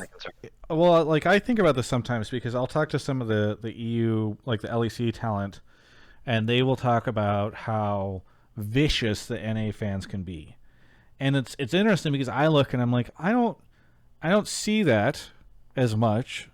Like I see when I say anything positive about NA, just like people coming, like I actually would enjoy it if it felt more bantery, but there's a lot of people that just seem like mean or like just like dumb in the replies. Like it's one of those things where I'm like, Cloud9, clearly I am not 100% in belief that Cloud9 will win MSI when a week before the event I tweet, wow, can't wait to see MSI win, or Cloud9 win MSI in a couple weeks.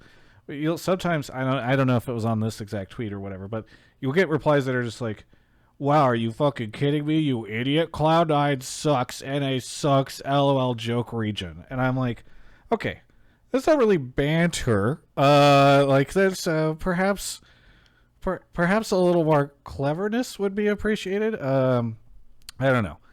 But I have been told that like NA fans will be just as shitty. So I don't know. It's tough. It's tough. I mean, I think like Twitter anonymous fucking eggs or anime avatars are gonna be just dicks no matter what region they're supporting, and like when those people are in your mentions, you're just like, shut the fuck up. But I think the subreddit is there are different communities, where these conversations are happening, and so like I'm sure for Shox or Dracos or Veti or whoever it is, like if they tweet some like slightly anti-NA thing, or they're just being a little critical of them, which is totally fine. Of course, some like over defensive NA fan is going to slide into that convo and just say some stupid shit. Fez, do you slide into these convos and scream at the LEC broadcasters? What's your Twitter handle? We're gonna How old I am. This is how old I am. I don't have Twitter. So okay. Well, are you that much older than me? I'm 34, so I'm not that old. No, I'm turning 32 in a week, so I think older. There was one person who was very old, and he had a very big Twitter following for a long time. He doesn't have Twitter anymore. But I don't know. I guess my point is just going to be that Reddit, I think, has a larger community sentiment, which is more pro EU and more anti NA. I feel like, if one like a content creator shits on NA, it'll get clipped and put on the subreddit and highly upvoted, which is, I think, where your feeling comes from, Travis, less than like the individual Twitter things. Yeah. It's. I mean, it's everywhere. It's everywhere. Sometimes it's just annoying because I feel like people will show up in the chat just to be shitty, and we've timed those people out or banned them, so it might be better. But All right. Well, I think, is there anything else to talk about on this topic? I think we might be good. Fez, thank you so much for the call. Anything you want to say to anybody out there? Just wish the best of luck to C9. I hope they catch up to everybody else and prove everybody wrong. That's all I want is NA to do good, man. Hey, That's all according I to want. you, they don't need to catch Yeah. up to Mad Lions. They've already surpassed them. Well, I think the Western teams, I'll be quick about this, always say that the tournament is all about catching up to the Eastern teams. So that's why I say Gotcha. that. Okay. Well, thank you so much for the call, and we'll catch you next time. Take care. Thanks, man. I was gonna say it's also worth noting. It's not just when I say it's upvoted on the subreddit. I mean, it's probably a lot of like, what is it called when you flail your back? You know, like the thing from Yeah, the Da Vinci Code. Flagellation. Some Yeah. some I self-flagellation. want to be by careful NA because fans. I one time said a different word that begins with like, it sounds kind of like that, and it was very awkward. Yeah, we're not self-blowing ourselves. No, but I think a lot of NA fans, when we lose, want to go on subreddit and they're mad. They're pissed that their team's lost, and they want to see the people being like, "God, we suck. They're doing everything wrong." Yeah, I think that is a very good point. I think NA fans want to go on the subreddit and be like, "Fucking, this sucks. We're a joke."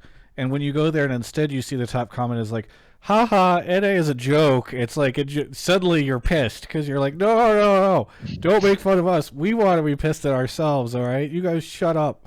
I just try to avoid Reddit. I feel like it's just a bad read. Yeah. Well, I mean, it's also in tweets and Twitch and all that stuff. Yeah, it's everywhere. It is. Yeah. We're going to take a quick break right now to talk about Game Fuel. Ta-da! There's a out of focus Game Fuel fridge behind me.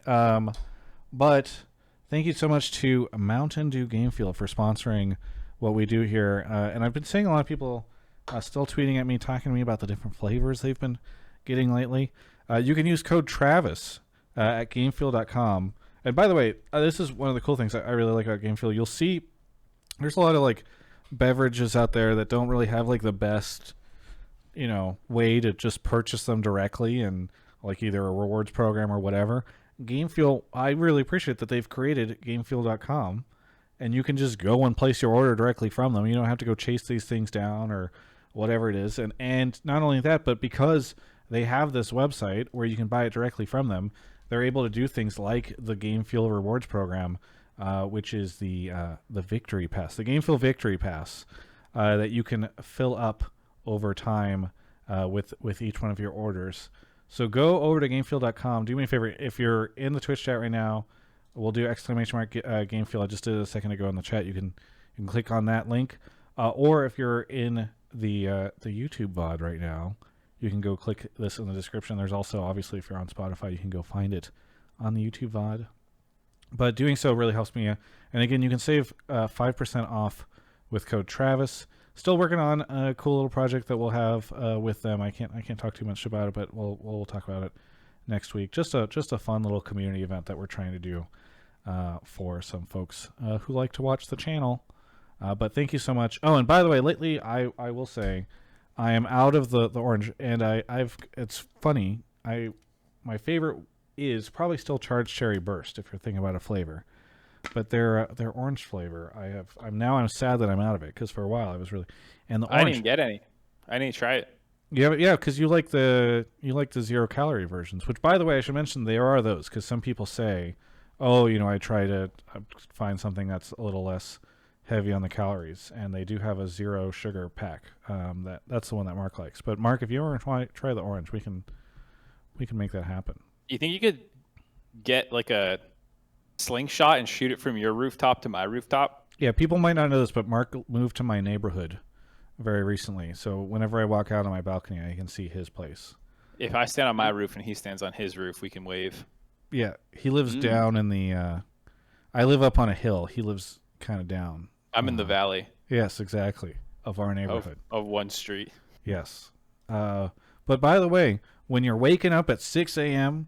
to watch some MSI and you want something that's kind of like orange juice but isn't to start your day, an orange Game Fuel. I've done it. Go for it. It wakes you up. It's good. All right. Let's Let's head on. Game fuel and copium. It's a hell of a combo. Yeah. Yes. Let's go on to our next caller. We're having a fun time tonight. Okay.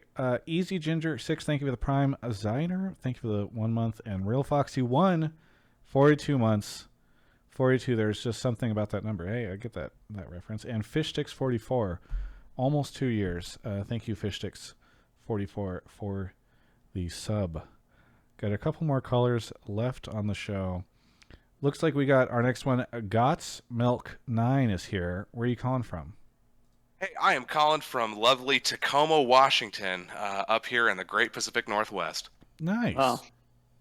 I read a big article recently about there's a massive earthquake that might happen off the coast of Washington at some point in time. So maybe We look live into that. between a mountain and a giant body of water. Our doom is inevitable. It's just Yes. kind of a fun knife to live on, and that's why I think I'm a good NA fan.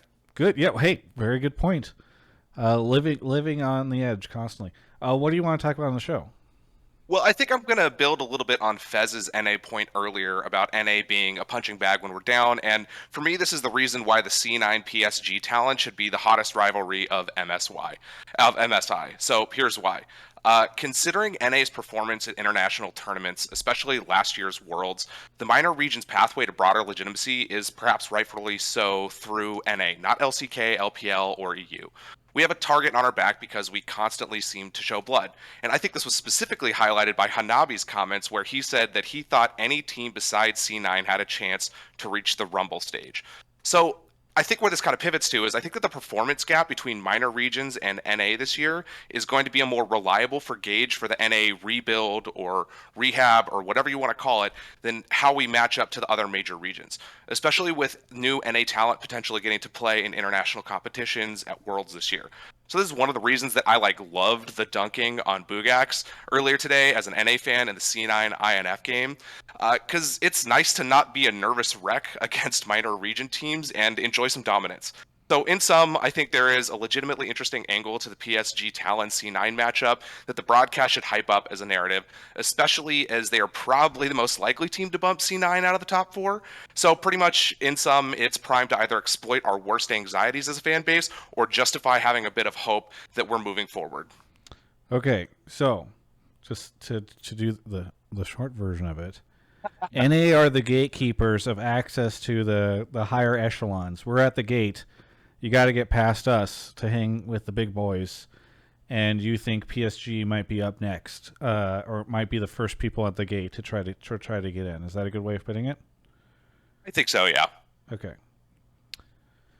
Interesting. I hadn't really thought about PSG as an option, in part because I feel like that region, it's kind of in this weird state where they oftentimes do outperform us or get past us. I mean, the amount of times Flash Wolves and folks have surpassed us, but then I think because they're not LPL or LCK or EU, they just don't get that big of an attention. Mark, are you busy? You're busy trolling people in Twitch chat. Are you muted right now? I think you're also muted, Mark.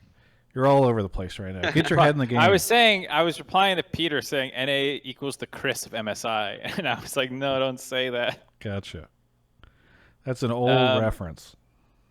Yeah, I mean, I really like this take. Not even just from the smack talk angle, but I think it's true that we are the most exposed, and whenever NA has failed at MSI, it's because Flash Wolves or has gone over us, and so realistically, I mean, there's a chance Mad Lions chokes, right, and they don't get out. But realistically, there's the 3 worthy people, or the 3 expected people, but one's gonna miss is C9, PSG, and Mad Lions. So that's why I think it's interesting, and especially just given that in general NA has a larger target on its back. It's why it's really interesting to watch.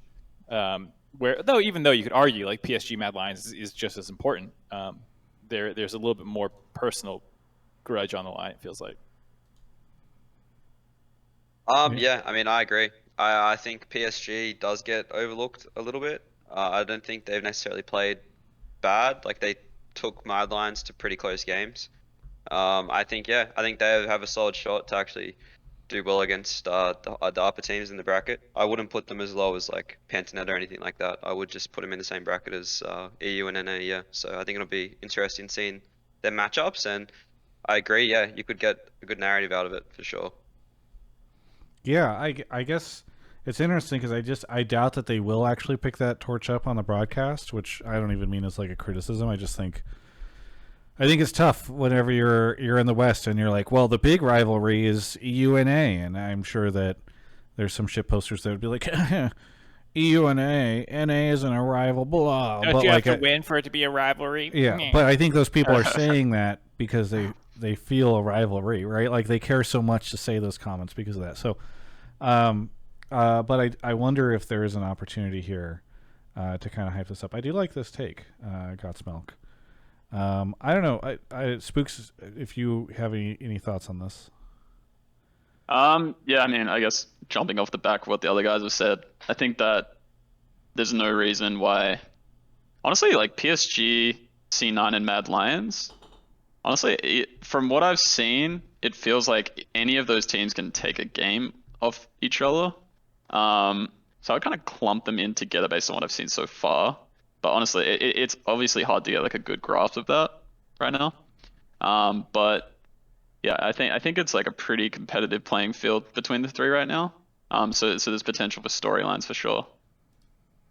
Now I'm a little worried because I feel like we're perhaps not paying enough attention to PSG, especially because I mean I think there's been multiple folks that have now said that or have heard this rumor that Cloud9 was getting stomped by PSG and Scrims early in the tournament. Now, again, Scrims, and again, early in the tournament, but there's a very good chance that it does come down to either Cloud9 or PSG being that fourth place team to get in, especially if you're of the opinion that Mad Lions and Damwon and RNG are pretty safe to get through.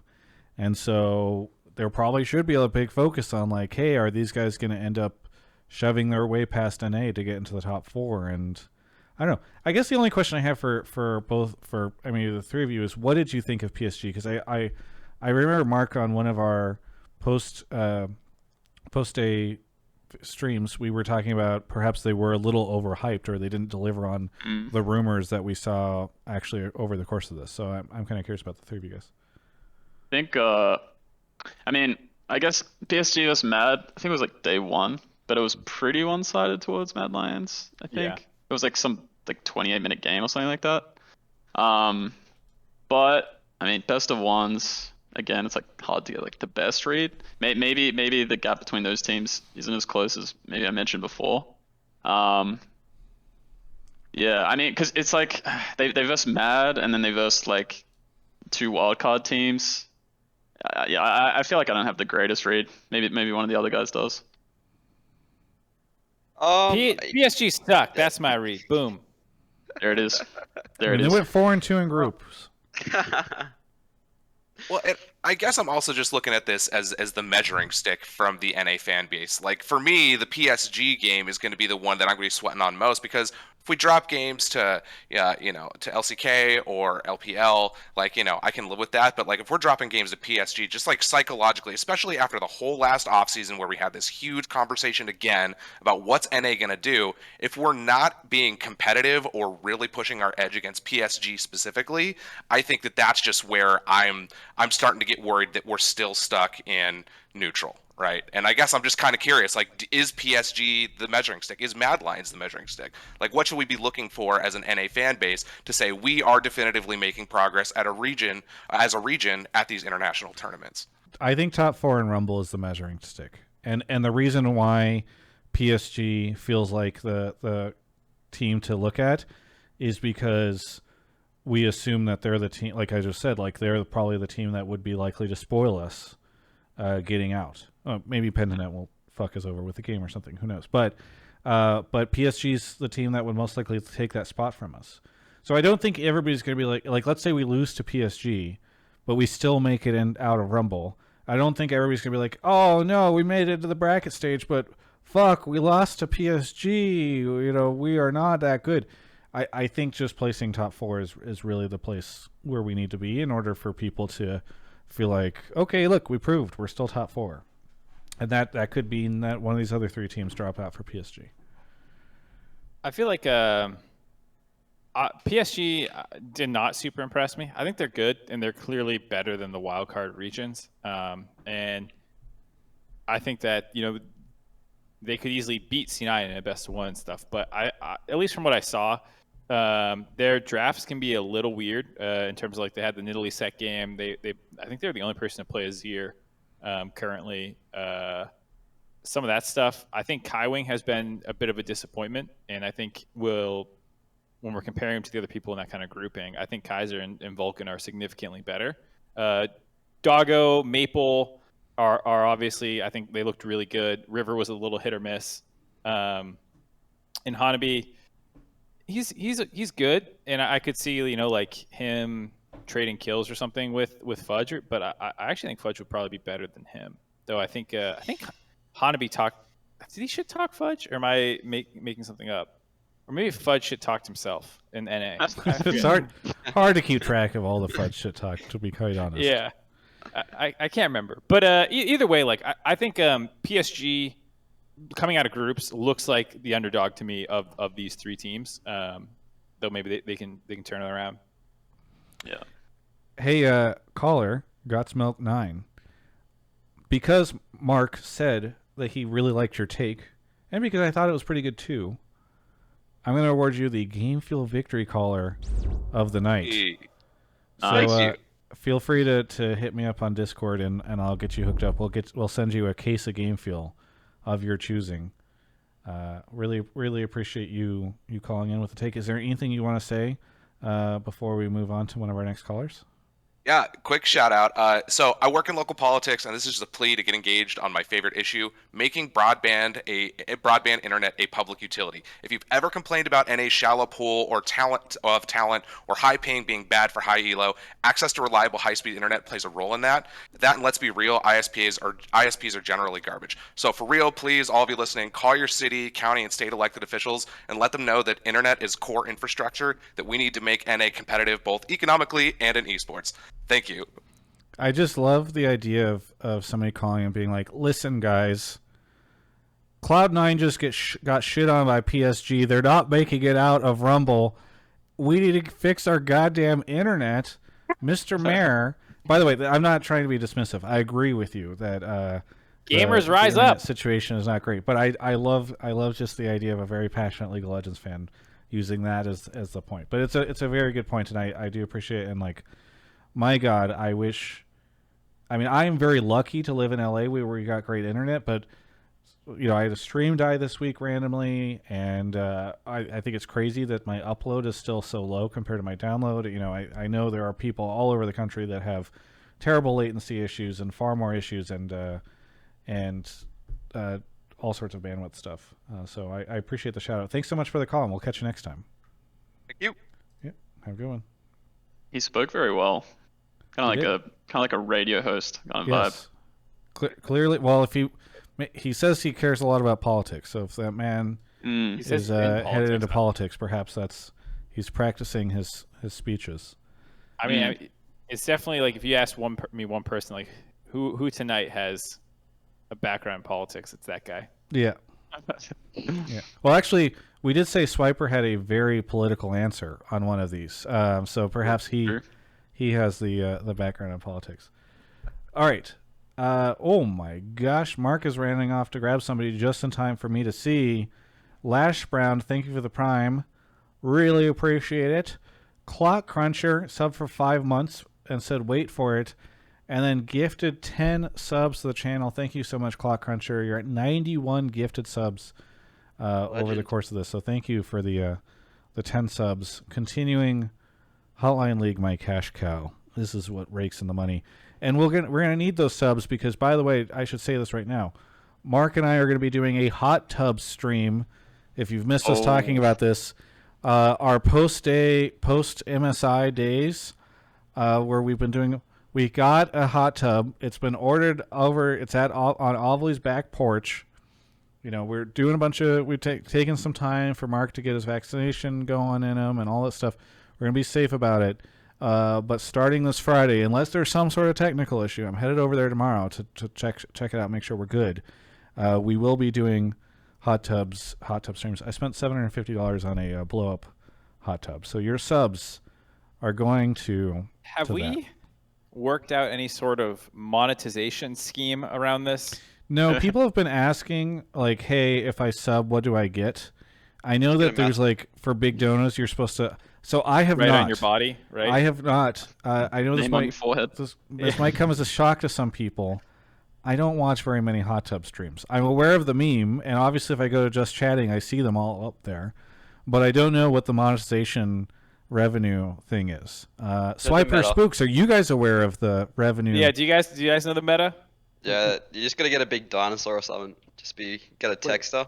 Okay. And then you're good. Okay. I have seen a name on a forehead or two. Okay. So, So it your is forehead mostly is your writing hot mostly. revenue point. Yes. Huh, I would have Totally thought don't watch any other though. parts. Totally haven't tuned in any though. Okay. Well, Travis, you gotta go do some research. If Kobe walks past your room and he sees you with these hot tub streams open, you have an excuse now to be like, no. this is market research. I'm learning the meta. Much like Cloud9 trying to figure out how to succeed at MSI, I'm trying to figure out how to succeed in a hot tub with Mark. We're going to get to the caller really quickly, but on that same note, thank you to Max Drixton for the gifted 10 subs, Zamelki for the community sub as well, gifted sub, and C-Sharped Hond. And so hey, there's some other folks, but I'm going to grab you guys after this call just so we don't derail too much. MrIlluminate is here. MrIlluminate, where are you calling from? Gainesville, Florida. Go Gators. Go Gators. Okay, Gainesville, Florida. What do you want to talk about on the show? Oh, first, about your floaty thing. You should get a giant, floaty of game fuel. I think that'd be a great idea. I don't know if we have enough time to commission a giant Game Fuel floaty, but I'm also I need to talk to the Game Fuel brand team to know. Actually, thank you. I'm meeting with them tomorrow. I don't think I can get them a floaty, but I should probably ask them if they want how much they want the Game Fuel to be being drink on the hot tub stream. Anyway, sorry. Continue. What's your Filled take? hot tub with game fuel. What do you got for us, MrIlluminate? So I think that the Rumble stage will show that RNG is like a step above the rest of the competition, but I think that Damwon has the highest ceiling if they get their ducks in a row. Okay. So, let me just ask you, because we were talking about this earlier. Mm-hmm. You think Rumble stage is going to be generous to RNG. Which of these two teams do you think gets out first? RNG for sure. RNG. Okay. Yeah. So what makes you feel like Damwon has the higher ceiling? So I think Damwon is still by far the best team fighting team. I think that as long as they can get to that stage of the game, it's kind of like old T1 or SKT back then, where the game's just even, and then they have just one team fight and just win the game. And I think if Damwon can get to that stage, then they can just beat everybody. So I think the way to do that is to draft better, more scaly team comps, where even if you fall behind a little bit, they can still come back and win the game. And so I think that their drafts right now are really, the term sinful. Oh boy, so you're one of those. No, I know what streams you watch. Saying. Okay. I'm not. I don't know how else to describe it really, but they're really game focused. So I think, obviously you shouldn't do Karma ADC and stuff like that, but I think some sort of insurance policy is good. But the reason I think that RNG is the best is because they're playing Damwon first, and Damwon just played. They're not going to have that much time to adapt and get things in order. So I think that RNG is just going to sweep all the teams. Also, people are saying that they just pub stomp, but it's still hard to get a 7k gold lead at 15 minutes, no matter who you're playing against. I think just in LPL, they tower dive level 3 over and over again every game, and most teams just can't handle with that. And I think in a best of one setting, they'll just keep going over and over again, and they'll just win every game. All right. Which one of you wants to take this first? Nobody wants to take it first. Okay, I'm throwing it to Mark as a veteran of the show. What do you think of this take? I know I'm about to you're sneeze. fading. You're fading. I can see it on your face. I mean, I generally agree. This is what you and I were kind of talking about, I think, on one of our recap shows, which is that RNG looks way better right now, regardless of the whole group quality level thing that we discussed a little bit. But I think there is that feeling still that when best fives roll around and Coma breaks out the belt and there's less experimenting going on, they might end up winning MSI still. I think some of that's like the mystique of being world champions and only con being different and crushing LCK and all that stuff. And I also think it has to do with like RNG having a lot of players that worlds people or like international viewers are not super familiar with. Like other than Xiaohu and Ming, you probably haven't heard of most of these people if you hadn't been watching LPL all year. And so I think it gives like something I even fall into with the bias about being like, well, of course Damwon's got the higher ceiling. But I don't know. I might be like believing it less and less as I think about the games. I feel like Spookz had a really good term for like free flowing, which is what I think makes RNG so good, is that they all work so well together and they like get up to protect Xiaohu when he's struggling. Like Ming's insane at roaming. Wei and Cryan can kind of do whatever the team needs, and it doesn't feel like anyone is the guy, like the resource guy. Whereas like Khan is clearly not the guy. I don't feel like there's anyone who's not the guy on this team, and I don't feel like there's anyone who is like Showmaker a little bit, or Canyon for DK. And in that sense, they're actually an insanely well-rounded team, and sometimes that makes it harder, especially when it's like people like myself, I haven't watched as much of that. Like you kind of just start underrating them, and I've probably underrated some of the RNG players more than I should have. So I don't know. I think I might be slowly talking myself out of the whole DK higher ceiling thing, even though I initially spouted it. I said the same thing. Dude, I think everybody's just like, oh, Damwon is good, and they won Worlds, and I think Damwon might. I don't know. I mean, obviously we're going to learn a lot in Rumble, but I'm wondering if everyone is overestimating them. Swip3rr and Spookz. Yeah, go for it. Oh, I was just gonna say, I would think that most people would have kind of the opposite take, where it's like, as Damwon is like, I like the world champions, and like they've shown the most consistent performances despite like one C9 game potentially. You would think that most people would think they're the team to beat, and then RNG with like the more volatile play style, but have shown more flashes of brilliance, I suppose, are like that potential highest ceiling. I think that would be like my overarching like look on it. So yeah, but that's also why I prefer like how RNG play the game. I think like when like push comes to shove, you want those like star players like take over the moment and look for those opportunities. And I think like when they verse each other, that's gonna be what changes the outcome of the game. Yeah, I mean, I'm still under the same opinion that we talked about earlier. I just think RNG is better right now in this meta and this like play style that's showing at MSI. I mean, if it evolves and turns into a slower game, then maybe Damwon is a smarter team when it comes to really like around objectives and stuff. But just the way that the game is looking right now, I just would really favor like RNG's playstyle. And yeah, we're talking like this flowing state. It's actually a thing in these games. Like the team that looks more decisive and like just plays on these opportunities just generally is taking the game. So I don't think that's going to change anytime soon. MrIlluminate. Oh, go ahead, Mark. I have a question for the OCE guys.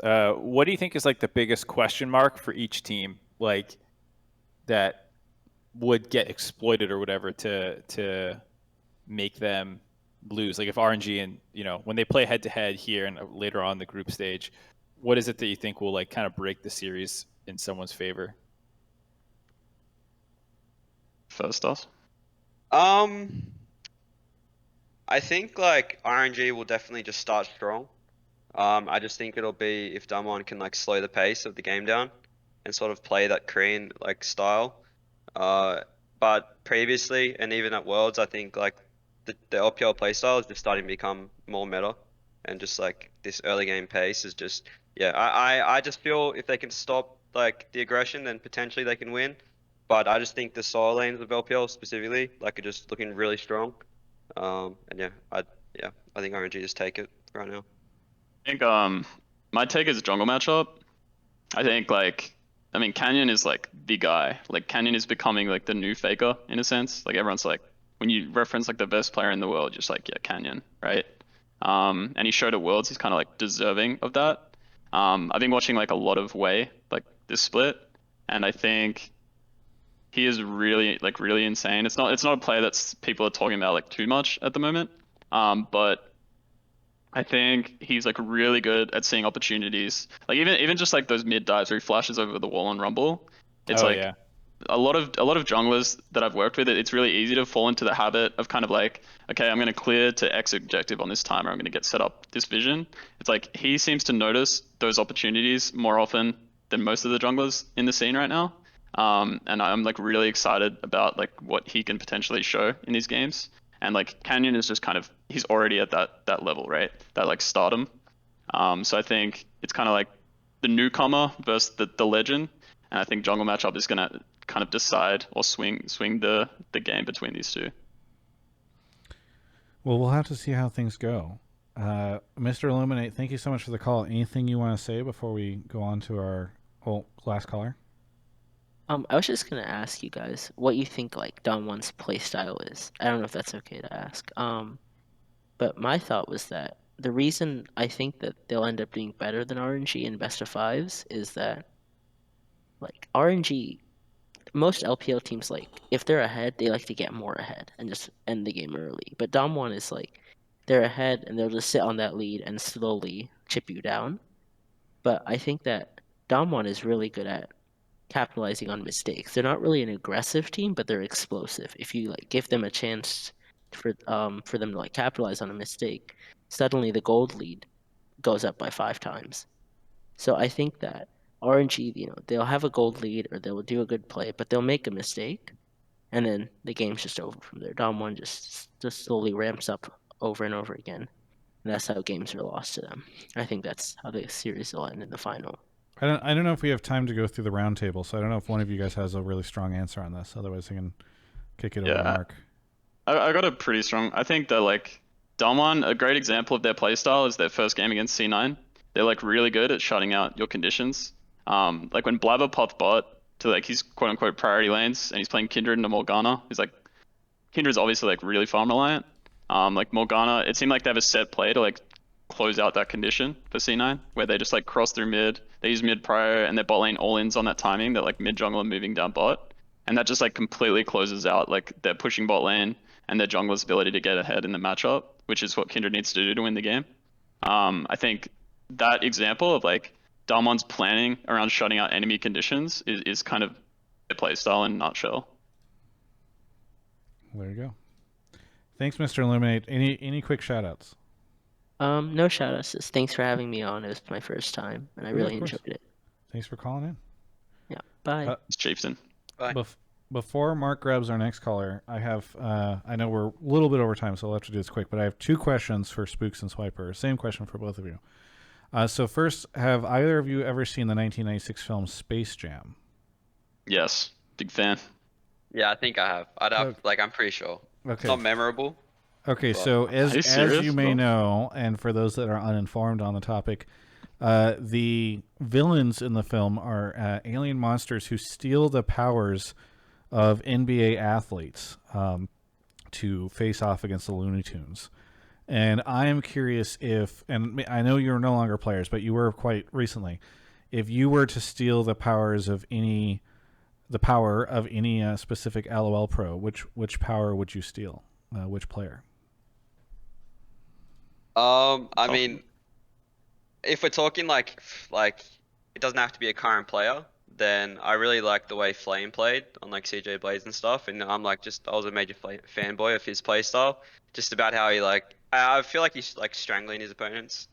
Just to put it like that. Just how he laned was very impressive, and just the way that he moved around the map. I don't know. I just really liked the way he played the game. So. All right, old man. Yeah. Yep. Yeah, it's a boomer one. I would take FBI's APM. Oh Yeah. wow. Okay. Yeah. I just want that like get the mechanical keyboard, like the 300 actions per minute. Like, You I start think that it's just click going constantly. yeah.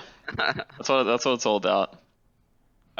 It's funny. I told Travis that he needs to get the advanced version of this question because in the actual movie they stole the powers of 5 of the pro players, and it wasn't Michael Jordan. Michael Jordan was the protagonist. But like the players that they stole the powers from were not like the greatest of all time. Like maybe Charles Barkley's probably the best one. But then it's like Christian Laettner, whatever his name is, Muggsy Bogues. It's like a bunch of like people who are more like unique than they are. I doubt either of these two lovely gentlemen know who those folks are because my point. Muggsy Bogues. I don't know one. There you go. So Christian was just like he wasn't actually that great. He was just like a good college player. He was a tall white guy who was like fine. There's like really no reason he should have been picking that movie. They just picked him. My point is that like the best version of this question, if someone actually knew Space Jam well, would be like, what powers are the aliens stealing from the current pros? Because they're not just taking Faker and Canyon and like the best. They're like putting like this weird amalgamation of like you have to have a top, you have to have a mid, you have to have a jungle, and usually like they all have like pretty unique strengths. Like Muggsy Bogues was like 5'6" or whatever the fuck he was while being a pro basketball player. I feel like you would end up. Alien. Yeah, exactly. Just random, like really pocket shit like that. well, there we go. It's a good Is it question. not Christian Laettner? Yeah, people have been saying that you've gotten some of these names wrong throughout it, and I got Sean Bradley and Sean Kemp confused. I admit that one. Getting the fact check. Seaman Demon Yeah. 22 is saying Barkley, Larry Johnson, Patrick Ewing, Muggsy, and Sean Bradley. Sean Bradley. Okay. No, I don't know why I thought Sean Kemp was taken too. Patrick Ewing, I remember. I don't know. Obviously, I don't remember this movie that well either. So The best version of this, if you know the movie very well, was Christian Laettner the random white guy who ended up on the Dream Team? Is that what I'm thinking of? The 1992 Dream Team? Anyway, thank you, Aeropsia Music, White Tiger 379 Rob, Zemelsi, I believe I got before, C Sharped, D9 TV for the 2 gifted subs. Very generous of you. Thank you to everybody who helped us complete that scam train. Thanks, Mark, are you grabbing the next caller? Oh, there he goes. Okay. Normally when I'm reading these subs out, Mark goes off. This time I think he was too busy reading Twitch chat and obsessing over the Space Jam situation. It's more interesting than anything else we're talking about tonight. Okay. I'm obsessed with this question. Atharva, by the way, I promise that we are not being paid to promote Space Jam 2, which is coming out in July. Yeah, it's a new movie, right? The like timing of Mark creating. I guess I shouldn't say I'm not being paid. Mark may be secretly being paid. That movie looked like shit, and I'm gonna hate watch it. Okay, well, Atharva's here. Atharva, where are you calling from? I'm calling from King of Prussia again, in Pennsylvania. Yeah. Ah, yes. Okay, welcome back. What do you want to talk about on the show? Honestly, I'm just here because I'm so freaking psyched that the boys in blue got it done again. And not only did we just make it out of groups, as I should probably elaborate for people that don't know me, I'm a huge C9 fan, have been since season 3. But like, not only did we make it out of groups again, not only did we take down the world champions, but we did it by like doubling down on the way that we play the game. We didn't take our jungler for a walk. We enabled him and played through his playstyle. We didn't shy away from playing through Fudge because of the week 1 mishaps. We literally first picked our boy Lee Sin so that he could gap Korea's #1 seed. I'm just like so proud to be a C9 fan today, and like the coaching staff deserves mad props. And I love that the team that I love can continue to be like the consistent beacon of hope for NA over and over again. So that's just my take. I'm just super happy. And yeah, that's it. I love your passion. I feel like I had to pull one just like super NA No, fan. it's true. It's true, and I appreciate it.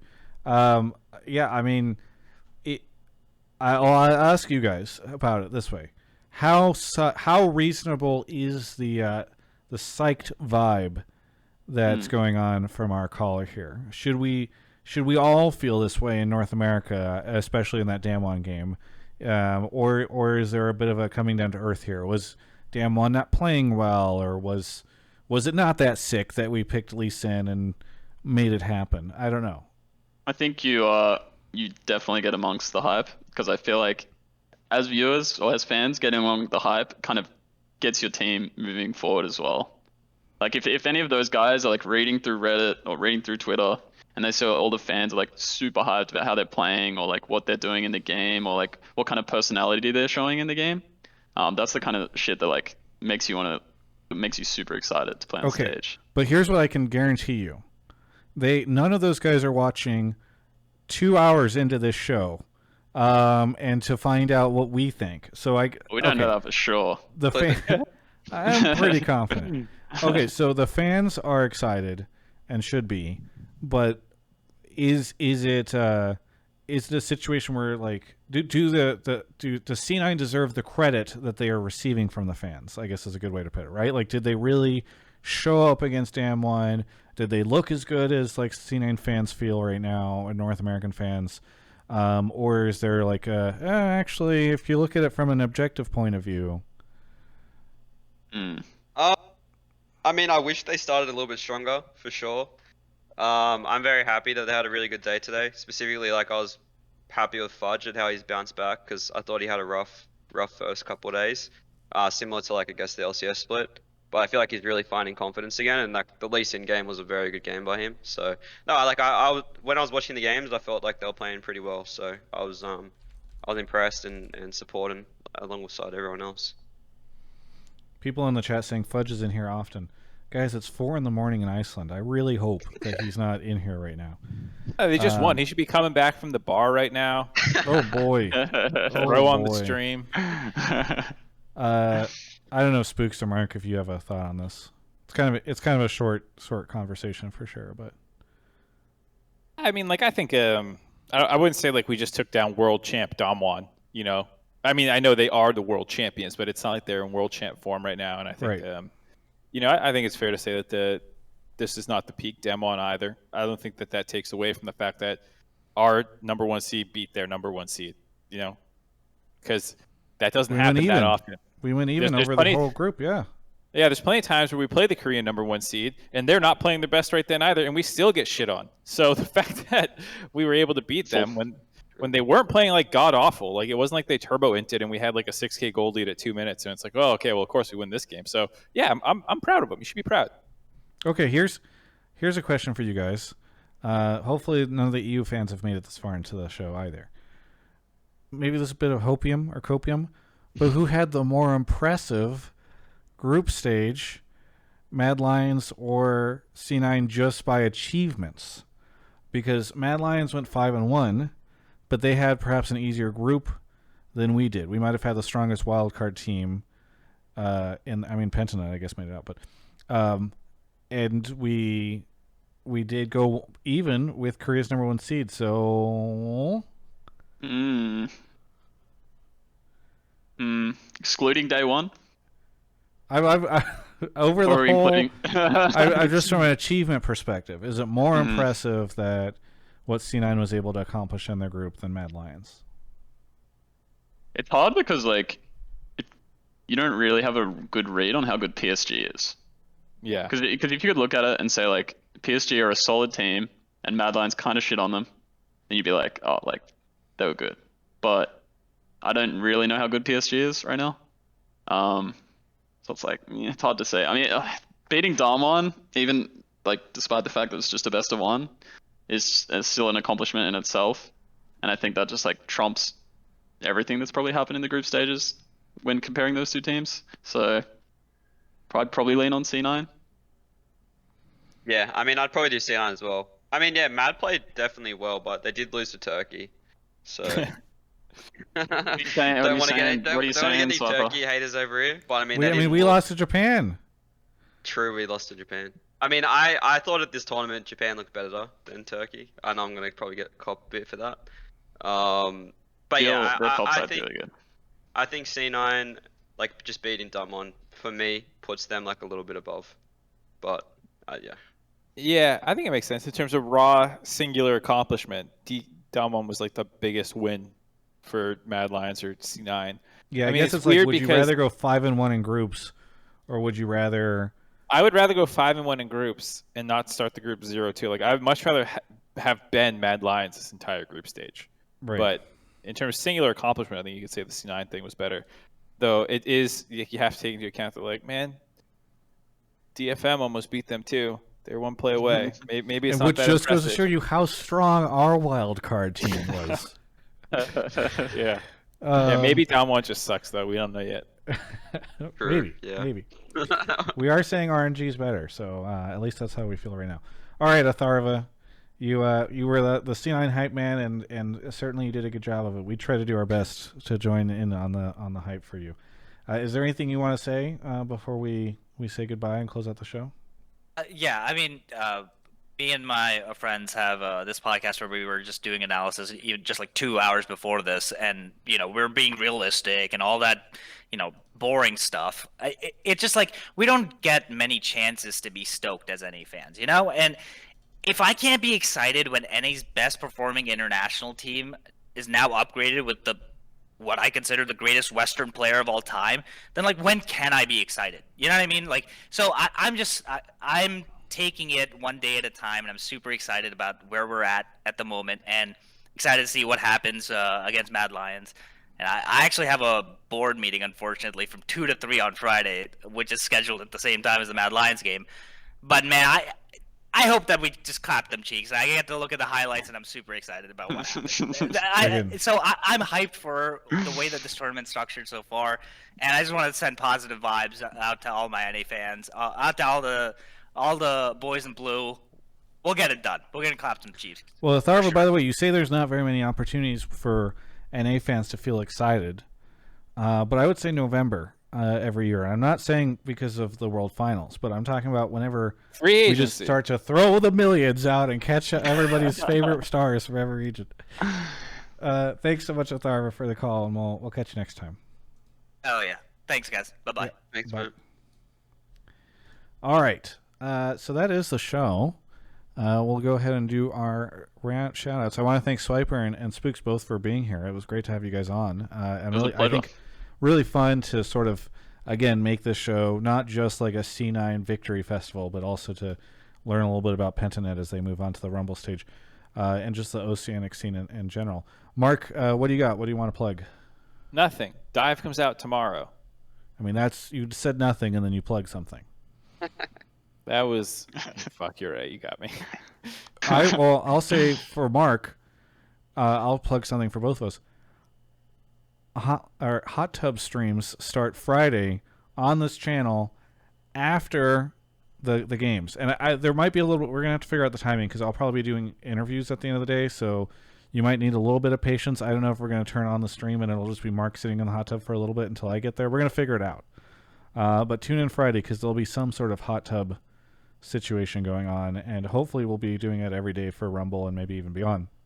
But back to our guest, Spookz. What do you want to shout out? Where can people find you? Anything you want to plug? No, I won't plug anything, but I'll just shout out to my Australian folks back home. Good luck to Pentanet. I hope you guys do well. It might be a bit of an uphill battle, but I have a little bit of faith. A little bit of faith. Hashtag. A little bit of faith. And then shout out to Golden Guardians. We're coming in for a hot split next split. All right, lads. So watch out for us. Very good. Swip3rr, how about you? Yeah, I mean, thanks to all the OCE supporters, I guess, just like cheering on Pentanet. I think they've done really well with their brand, especially this MSI. So it's really good for the region. Just make sure to continue to support them, even if they might not make it to the next part. But yeah, I mean, thanks for letting us on the show. It's been a pleasure. I've tuned in a few times, so I'll be tuning into the hot tub stream as well. Just make sure that you guys are doing well. I might throw a donation or something. Yes. Maybe on my forehead. Yeah, exactly. It's been a pleasure, though. Thank you. Yeah, of course. And for everyone else, we usually do these shows Monday at 7. We're, of course, doing this one, or 7 Pacific.